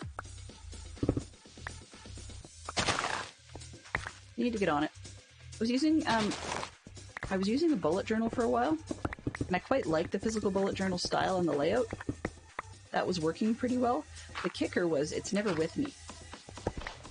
I mean, if you just go for a walk or something to pick kids up after school, for example, and all you need is your wallet to just throw it in your back pocket because you're walking or whatever, your wallet and your phone, then if something comes up, what do? You put it in your digital to-do list, which is far different from your, like, you're not gonna... after that, I usually don't take the time to put it in the journal afterwards. Which means I miss out on the opportunities. Oh, whoops. Miss out on the opportunities regarding keeping a log of what I've done. Partly for accomplishment reasons and stuff.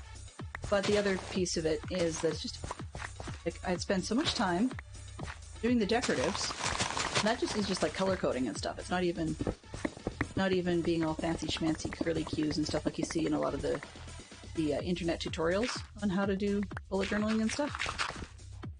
So I like that design. I'd love to go back to it, but I just can't seem to make myself find a quick way to get things in and out that doesn't end up feeling like its own packaged waste of time. Particularly when so much of the day is like you put it on one day, and then part of your day involves moving everything you didn't do yesterday forward to the new day. And that feels weird because it just underscores that you didn't do it. And from an affirmation point of view, when you get something done, great. It feels good. No arguments there. But when you're repeatedly moving something forward day after day after day, then it's a bit of a bummer. And yeah, things, even if something's not due for 3 days, I have a habit of wearing blinders and only seeing the block of the day that it's on. And inevitably something comes up, and then on the day I'm supposed to do the whatever it is, I'm either scrambling to get it done, or it doesn't get done, and I drop the ball, because I didn't look ahead. So, I don't know. I want to go back to that style. I really, really liked it, but it didn't functionally work for me, which is too bad. A digital version of that would probably be, in my mind, more ideal.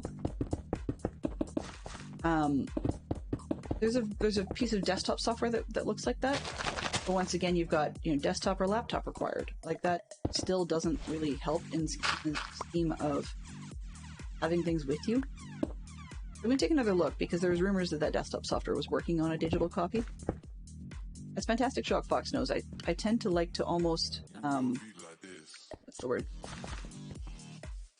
Almost hoard or have the flavor of the week when it comes to calendar apps and desktop apps, sorry, calendar apps and to-do lists and stuff.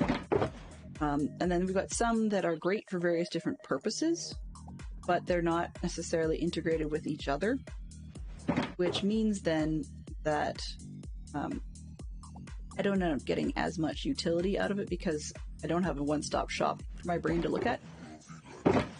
I used to be all about the day timer. So before we had, you know, all these to-do lists and different apps and whatever, and phones and things, I actually was all about the day timer. So like that's part of why the bullet journal style appeals to me, is my day timer did go with me everywhere in the school backpack and so on and so forth. It definitely was there. But of course, it's hard to keep that up once the digital convenience comes in. One of the other reasons I wanted to go to a paper one, or paper one appeals, is because I have a horrible, horrible habit of the, oh, well, while I'm here, I will do whatever. And the while I'm here trap that I fall into frequently involves little red notification numbers on my iPhone regarding video games. And there's far too many people that can confess that they get sucked into the hole of one more thinging yourself to death, and next thing you know, it's like an hour and a half later and you've done nothing useful in between. Simply saying, no, I will not play video games with my phone between, you know, this hour and this hour because it's my, you know, business part of the day. I mean, I don't work outside the home, so it's not really job hours. But saying, no, I will not let myself do that during this window doesn't work for me. Well, it's just a second, and while I'm here, it's just the one thing. And yeah. Or I play a round in a game and I'm frustrated because it didn't work out the way I wanted, so I'm far too tempted to play another round, and, you know. I have willpower issues I'm working on. Huh. That's the other thing. Even Minecraft has that. So one of the perks, this is going to sound really weird, but in that vein, one of the perks to playing Java is the fact that I can't play it everywhere. Now, it's really frustrating when I'm working on a project like this, and I don't want to give you guys stream after stream after stream of me doing nothing but digging up stuff like this. That said, I found that when I'm playing Bedrock, I'm rusty with my phone or tablet, so I make mistakes. However, I still find the temptation to play.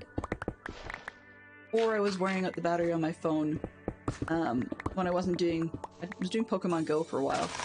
But when I wasn't doing that, or Wizards Unite or whatever, that I was wearing out the battery because I'd have my phone logged into Bedrock, Minecraft, doing some sort of AFK thing. You know, and the bad part was, based on the way my gear went on the server playing Bedrock, hindsight 2020, the AFK was rather pointless. I actually didn't do much. Like this year, visually, got more to show for it. However, I'll admit I have accepted more gifties from friends this season than I did last season. And through one thing and another, there were some issues with certain. But I had some issues with certain people on that season of Bedrock server. A couple of little things which just made me less social than I should have been. As an introvert, it's far too easy to retreat into yourself. And that's another reason why streaming and potentially YouTube videos appeal, is because in a way it's like a fake extroversion. In Discord and stuff, it's like a safety net. But if you get too peopled out or too informationed out or whatever it is, you just stop. You just go take a break and do something else. Right? It's not like in a real person situation where you need to explain yourself, or if you're, like, I mean, my scout leading stuff, if I have to disappear for a minute, or if a kid needs to go and have their personal time out because they're two people or whatever, we need to know where they are. They have to preserve enough of that people energy that they can tell us where they're going and what they're up to, just so that if something comes up, we know how to get hold of them. Or if there's something we can do to help them handle something, if they're maybe having a tough time with an emotional reaction to something or whatever. You know, adulting, we have to deal with that ourselves. But on the internet, the person running the stream or running the video is in control. Now, that's not necessarily a safety net. I mean, there is, you know, negativity that happens, hence the reason I actually have a bright red button on my stream deck that says global kill switch. And there's a command that the mods can run, which is an exclamation point kill all. That would freeze everything. So if something happened, we got like a hate raid or whatever, then it'll freeze everything. And it's nice because it even works for something like a follow bot, because it freezes it, and then we have the option to re-enable specific pieces, so specific queues. I don't mean freeze everything, but it can suddenly turn the chat to say subs only, or I don't think I have that feature turned on. Actually, I probably should. But it can change it to subs only. It can dump. If we've got a follow bot where I'm getting gazillion notifications, then we can actually dump that queue. So if something happens and I get follow botted, then it makes it really easy for me to not have a billion pop-ups, but that I don't necessarily have to have that service turned off for the rest of the stream. I just dump everything sitting in there, and then restart the service, and off we go. Mods have access to most of these as well. And on that note, one of the things that I do have coming as part of 1.8 is I talked about looking at being able to get you guys sort of a what do you call it? Like a web page stream deck of the commands from StreamerBot to be able to do stuff without actually having to hit screen. And actually type in commands, but also it would be self-updating so that if I added something new, you guys would see it. Or well, like you as the moderators people can see it. The viewers wouldn't see it. But anyway, what I'm working on with Fantastic Show at Fox is how to safely deal with opening that up. So I'm going to take a look and see what are other people doing that makes that safe, because we have multiple layers of our network at home for a reason, and that's just protecting everybody. So I want to make sure that I've got the correct ports forward and stuff, and try and see if there's another place or another way I could run things so that there's an easier layer without adding too much lag. Yeah. But that just gives us extra tools and toys. There's also some interesting commands coming. Just haven't got them set up yet. And when I say about interesting, we'll be able to do things like somebody comes in and says they're having a bad day, you can give them a hug. It'll just pop up a little text message saying so-and-so hugs so-and-so other person. There will be, like, you'll be able to high-five somebody, and so on. So those are coming. I just need to make sure they're set up in a safe way that does not cause problems with the other pieces we've got going, as well as safe way, meaning that I'm going to take a look at them and see if it's one of the situations where I need to implement a permissions system as well, because some people who use this bot have worked on putting a permissions system together, so for the streamers that are adult material streamers, they can actually have these types of commands do different things, like not actually do, but as in put in different messages that might not always be friendly. And then, so in those cases, they built an opt-out system for their viewers. I just want to make sure I don't need to implement something like that by making sure the versions I put in are safe at all times. And if somebody says, no, I don't like that, we can either manually add them to the opted out list, or they can opt themselves out. But I only want to put in the harmless ones, so I want to make sure that if it's a hug, it's just generic, like you'd send with a meme, just a little quick hug. Or, you can high-five somebody. There's actually one that has a pat on the head, and I don't know. I don't know if I'm going to put that one in, because it can be sort of condescending sense, but I think I'll skip that one.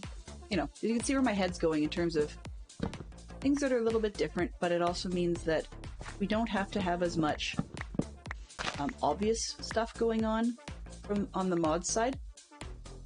What I mean by that is there have been many different suggestion threads sent to Twitch over the years of are there ways for mods to be able to turn off their mod flag in chat?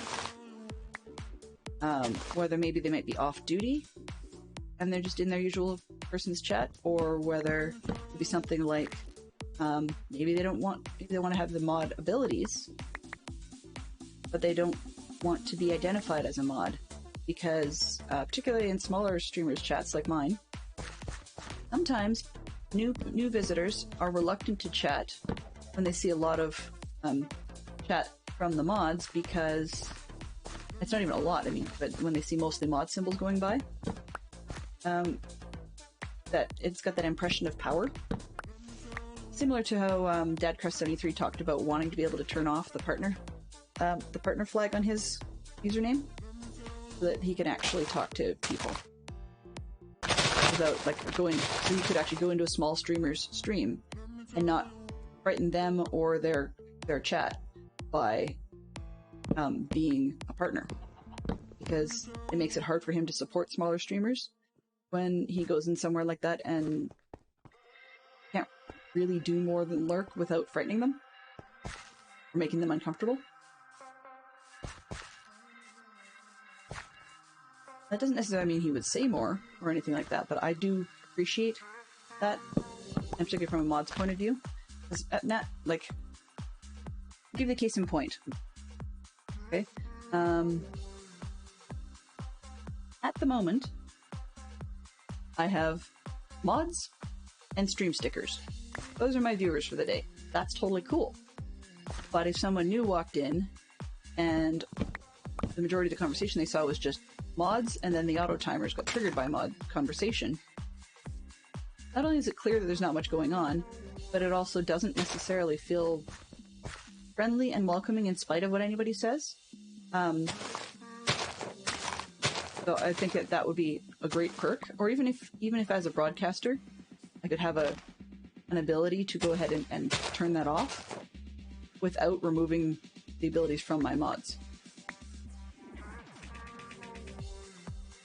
You know? That sounds weird, but I mean, one way of thinking about it is almost like having a sleeper mod.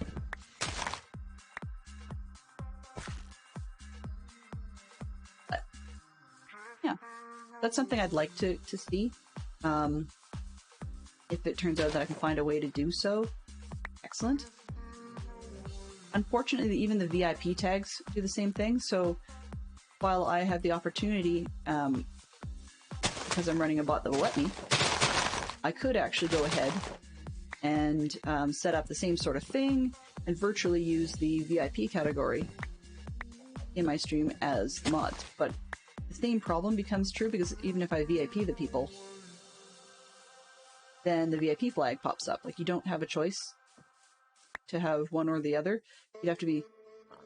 I could set it up so every command specifically is available to certain groups. Actually, I could do that. I may do that. I'll let you know in the future if there's a test to that effect.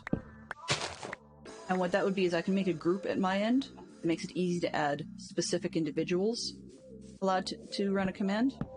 And then I just demod those people. But the thing is, I have to make sure I catch everything, because if I miss something, then there's a lot of skills they don't have. Like, they can't ban people, and they can't time them out, and they can't, you know.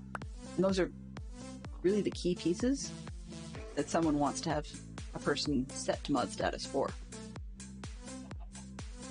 Yeah. But I mean, one example where it might come in useful to be able to demod somebody, or deflag them, I guess, would be like Fantastic Sherlock Fox. There's days that he's been in my chat, and yet I know, because we were in the same house, he's got a lot of meetings that day, so he's probably mostly lurking.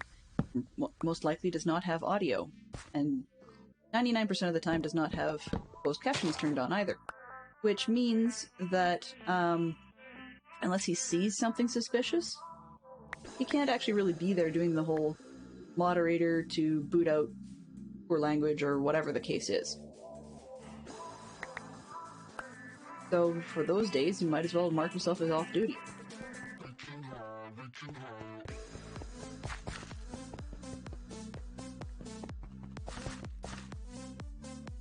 I got myself turned around, but that doesn't really matter. Back to this corner and start. So yeah, it's just because I'm streamed during a workday slot. It'll be a lot easier if somebody's able to be there but not able to be fully there. Then they have those abilities, while I get the perk of not having mods be scary to new people. We're not talking, 13-year-old just got his very first account type of scary. Although that is mildly amusing. Three.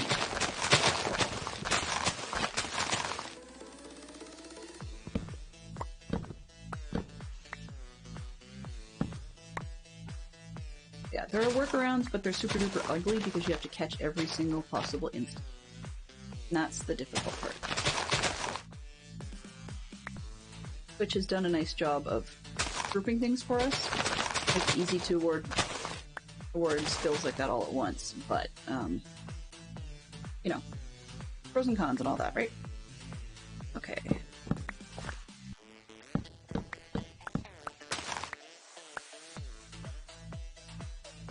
Yeah. We've got a couple of fun things that will be coming in terms of games that I want to try out. The Maker VR Flad. That sounds really weird as a name to me, but VRFLAD, yes. He loves VR games, that's where this whole thing started. But anyway, he has helped integrate, and a few other people have helped integrate things, some sort of like King of the Hill type game, and a couple other little ones into the streamer bot abilities, so I want to look into playing around with that, just because it's something a little different. Not everybody has to be playing marbles or words on stream. I just want to see if that's something that would be to my taste as a way of starting the stream, because I'm noting that aside from music and sound, sometimes I'm doing a couple of things just as streams should be starting, and that results in things going a little late. So that's why I'm looking at the possibility of other games, is because sometimes I can start it up and just let her go while I'm fixing whatever the last little this or that is. So that's why those sorts of things appeal to me. I like the way that people like Huge Stormy Owl or Carnage Joe, they start with words on stream. That particular one is addictive for me. So I have on occasion thought about setting that one up and having a whatever Wednesday, make it like Word Wednesday or something, once in a blue moon, but it defeats the purpose of what I would be actually looking at it for.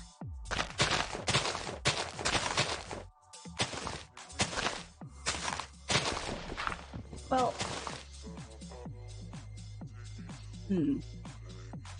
yeah. I agree with you, Fantastic Sherlock Fox. I like the Lego. I prefer doing that sort of thing. And words on stream is great. I like to let it run its run its course on its own. But you're right, you have to have critical mass, and I just don't have the mass for that. I'm kind of like Carnage Joe noticed. Hey, wait a minute. I'm answering every answer. Nobody else is even trying. And then she realized she wasn't actually streaming. I would have that problem without it, without having the I'm not streaming problem. I would probably be live streaming and still have that problem. So, I'm just not big enough for that. And then Marbles is kind of dumb because although some people take it serious, truth is, they start, and then when the game starts, you just watch your marble. It's really lack of interactive.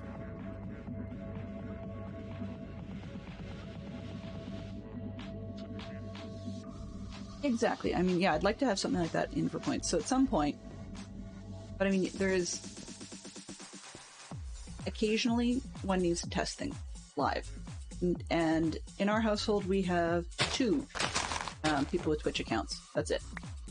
So I can run a fake stream, as in completely out of band, off schedule, whatever.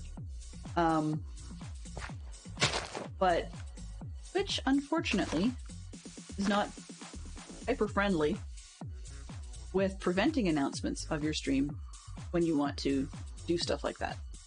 Like to do testing of a game or something in that vein. or tech test or whatever. I mean, there's categories that say that, but who reads those? Really? If one of my favorite streamers, say Dub Dynamite or whatever, was doing a technical stream because he got, I don't know, a new set of earphones or something, I'd see, ooh, Dub Dynamite is streaming. And I might be willing to just go anyways because it's Dub and he's awesome. So, you know, there's pros and cons. I mean, for test, maybe you want more people. Maybe you don't. It's all specific situation dependent. But really, by talking about a lot of that, until I make it happen, it's truthfully just putting the cart before the horse. And I have to watch what I plan, because my memory is a little bit like a goldfish. I don't have a good spot for mods or any viewers to send me reminder notes or put some, you know how Dadcraft73 or some other streamers will have a Discord where they'll have like a streamers or mods only channel, and then things that the streamer has to remember just get noted in there. At this point, my channel does not have a need of a Discord. It's just one extra layer of complexity that it's probably not smart for me to put together unless there's a need for it. That doesn't mean that I don't wish there was a whiteboard. I've got a whiteboard, I can physically do that. But it's just one of those things. If I don't remember, then I don't always do everything, so I have to be careful what I choose to promise on stream. Yeah, but letting people know that I'm looking at new things and that I'd like to test them at some point lets them know that if some sort of notification comes up saying, hey, testing a new little side game, then they know what to expect when they pop in. If they pop in and hadn't bothered reading anything, well, that's their choice. You know, you were warned. And I mean, as many people have pointed out, Twitch is twitchy, and I'm one of the ones that apparently is not cool enough to get consistent all the time notifications. I really wish that, like, if Twitch wanted to make more money out of people, I get that they have big streamers people want to subscribe to, but sometimes I wonder if they would make more money by consistently setting up notifiers for the small streamers, because those are the ones that are likely to garner brand new subs. Somebody may be already subbed to a big streamer, you're just renewing that sub, and that's it. Whereas if you find somebody new you weren't familiar with before, you might increase your willingness to have a subscription pool. So there's ways that Twitch could make more money out of that. I mean, that's just my own opinion. There are people that could easily and probably quite accurately argue the utter opposite. Oh, ha ha ha ha. I believe it's Dynamite as opposed to Dynamite. He does pop up in one of the little auto timers I've got going. Because Dub and Mrs. Dynamite tend to stream together, although there are the occasional stream times when it's just one of them. But yeah, I believe it's Dynamite.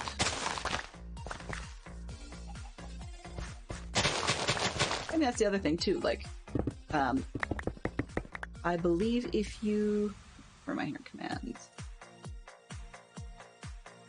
I believe if you do Dad Rockers, it'll pop up a list of all the people that are streaming off of the Bedrock server that I'm aware of.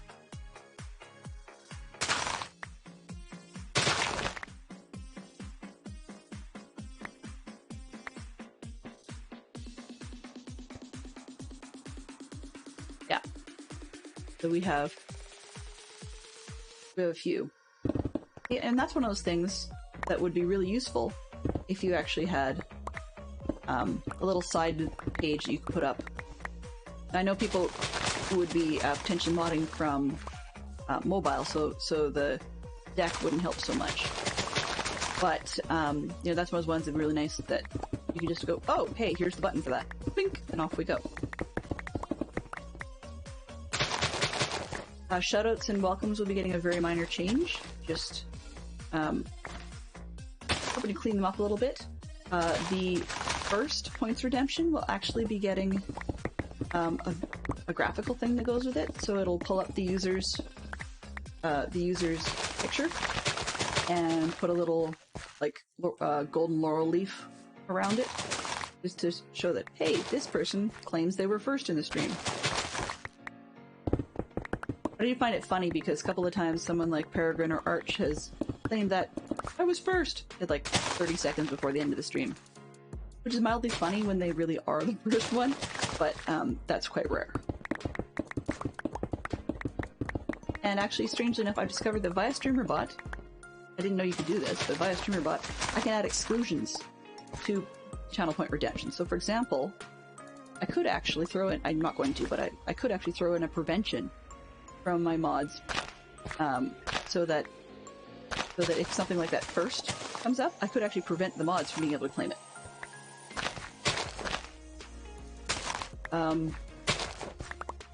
So, like, imagine if there was a point like that in Dadcrest73's stream, and you put a blocker in so that Mihaku couldn't use it. That would be weird, but yet 90% of the time she is first.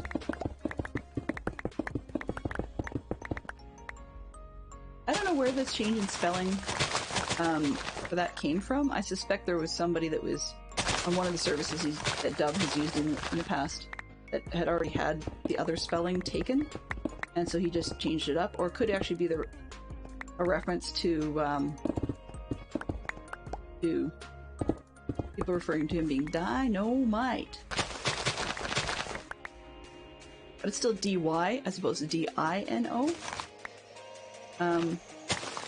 In spite of making silly references to extended members of his family as, like, little dinos and dino nuggets and so on and so forth.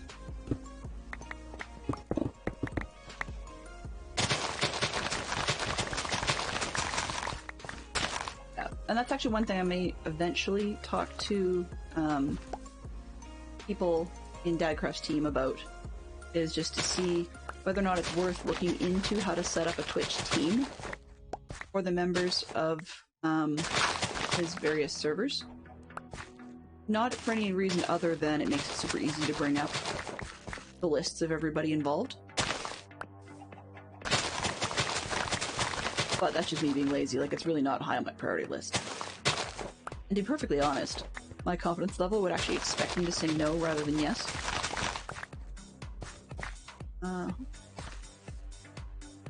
Ledge? Oh, chickens. Yeah. Oh, like, by the way, for example, one of those, I keep seeing this stream stickers thing go by, and I have to see if I can calm it down. It's a little bit too busy. But anyway, stream stickers, in the vast majority of cases, cost bits. But streamers are given the ability to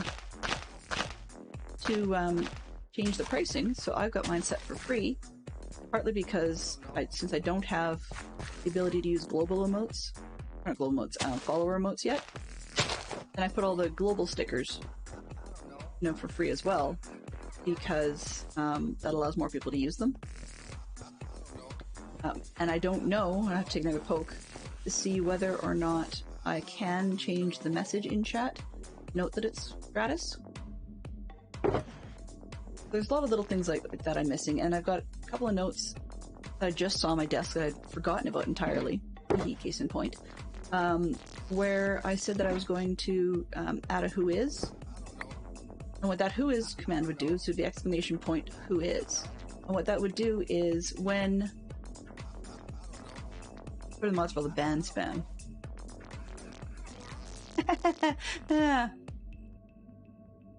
Wow, that's quite the elastic. So somewhere between, there we go. Oops. My train of thought, but it wasn't that important. Oh yeah. So I mean, with the first thing, like, it's funny to be first, but if as a mod you're one of those people who and possibly rightfully so, likes to be early for things just to make sure you're on top of stuff right from the get-go, then being early and or first for a stream is just normal. Like, I shouldn't say it's given, but it's common enough that it's not necessarily worth remarking on. Whereas if it's somebody who wants to say, hey, I'm first, or being not required to be there, I guess you could say, or there's no required, sounds like I'm, insisting you guys are around, but that's not what I mean.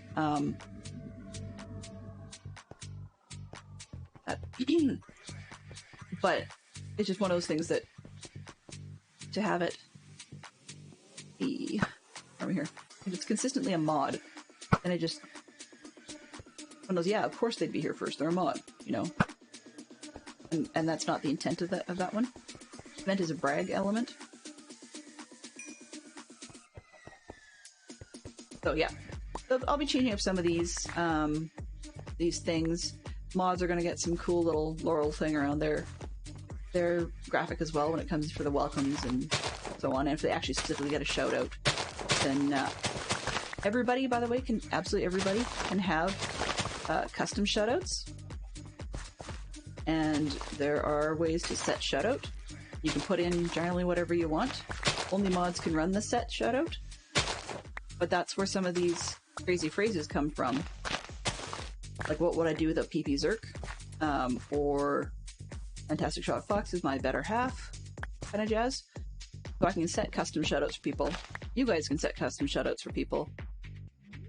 But by having a bazillion different things like that, it makes it challenging for you guys to be able to know what's available and what's not. And I also lose consistency with other streamers. So for people like some of the Zerks who mod for multiple different streamers, last thing I want to do is confuse them by letting them expect the existence of a command and then it not be there. Who is a perfect example of that one. What that one's often used for is when a raid comes in. In my case, it's if, but neither here or there. But when a raid comes in, they just hit exclamation point who is, and in addition to the streamer introducing themselves verbally on stream, it's taking care of that there's a textual thing that pops up saying, I'm so-and-so and I like to, I don't know, watch cat videos, something, whatever it is. And that makes it a lot easier for everybody, because if something happens, or if someone gets raided right during the middle of a otherwise distracting and exciting event, then the streamer doesn't necessarily forget to introduce themselves to the new people. Because sometimes you get raids that you get in there and you're like, okay, I heard the name, I don't know anything about this person, I don't know if I want to stay.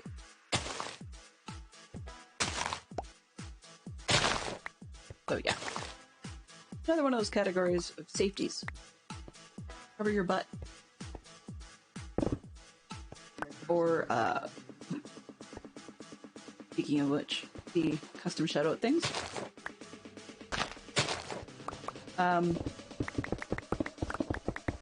Yeah, there's actually an interesting one that I thought was kind of cooler, but there was a video, and I don't know how people would feel about it actually. There's a video available that can be attached to the streamer bot quite easily, and it borrows the user's user pick, but it sort of sneaks it in from the side a little bit. And the idea is it's used for either or both of a lurk and unlurk combination. So by drawing attention to that lurk or unlurk, then people can sort of feel shouted out in a way, or noticed. I think if I go that route, I'm quite interested in trying it. I think I'm only going to attach it to the unlurk, because that people wouldn't even bother putting the unlurk command in if they didn't want to be noticed in some fashion.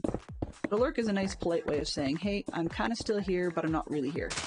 And sometimes it also means that I've been chatting, they're going to be here, but please stop talking to me. And in that case, making it obvious by using video might be actually less welcome to people. I don't know. I try not to assume the worst all the time, that people are not going to like stuff or whatever. But sometimes it's better to go at it with that sort of attitude and be on the safe side, rather than go at it assuming people are going to like something and then upset someone.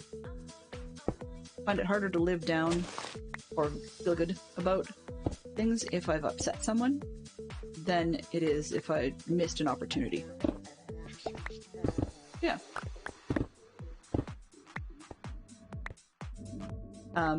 This is not like a, StreamerBot gets an update, therefore we expect great things from you, StreamerBot, a la Ollivander and his wand drop, but it's still there. So the QOTD will definitely be coming, question of the day command. Probably, depending how much time I get today, I might throw that in there just because it's one of those on my mind, do it while you think about it items, because that's a guaranteed item I want. And some of these other bells and whistles, first off, I have to just make sure that I haven't broken any existing things. Take a look at some of the new ones, see if I want to replace what I've got, add to what I've got, wonder if one of the items that's really been bugging me has been fixed. And, yeah. Now, eventually I'm still looking at getting rid of Stream Elements, simply because in the last several months I feel that it's been less reliable than I would like. It hasn't affected me directly, but it's usually, I'm actually wondering if their servers have problems during high traffic windows. But in any case, I like, once again, scouts, be prepared and all that. I like having a backup or a safety, but if I don't rely on them in the first place, it also allows me to change things up along the way without having to worry about fences, restraints, or things double happening. So there's, so I'm still working my way towards that one slowly. Also, one of those probably won't get to today items, but on the About page, we'll eventually be posting the specs of my machine, because nice. People don't generally ask me that, but then when I'm using shaders or resource packs or something, people go, wow, you can run that? And yeah. It's a way of saying, yep, specs are posted here, rather than announce them on stream and having the risk of sounding all chuffed, or on the converse side, like it's no big deal, which to some extent it isn't, but then making it sound like more of a, sometimes the tone can come across wrong. No, why? Isn't yours? And that's not appropriate either.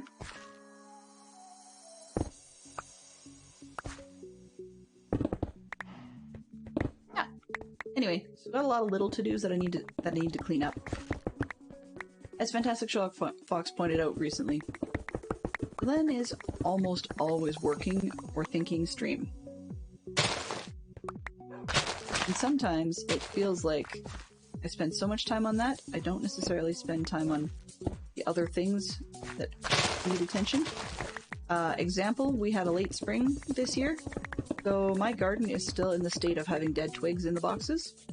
A Fantastic Sherlock Fox pulled out some of them, but yeah, I have not put down any seeds or any seedlings, or whatever. I've not picked up any of those from the garden store.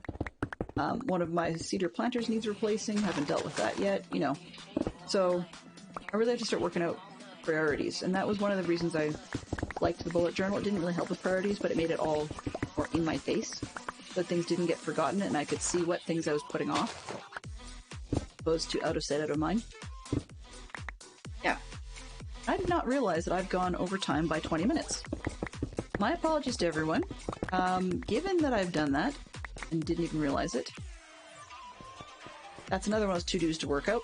Okay, so we will probably be back here on Tuesday doing some more of this, chopping it down, because the goal is to be able to get to being able to do our carpet art while the sheep do their thing and make us more carpet to work with. Want to thank everybody for having been here today, especially PP Zerk and Zerk for taking time out of their busy week, and to Fantastic Sherlock Fox for taking time out of his workday. So thank you so much for dropping by. I'm just noting, who do we have today? Let's see. I'm going to let the three of you choose. Would you rather us raid Gruva or Bruno?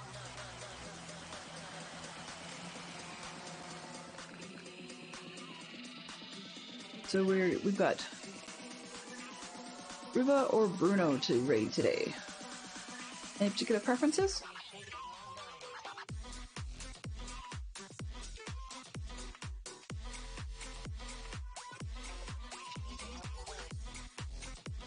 There's leading to Bruno. Okay, well, that works for me.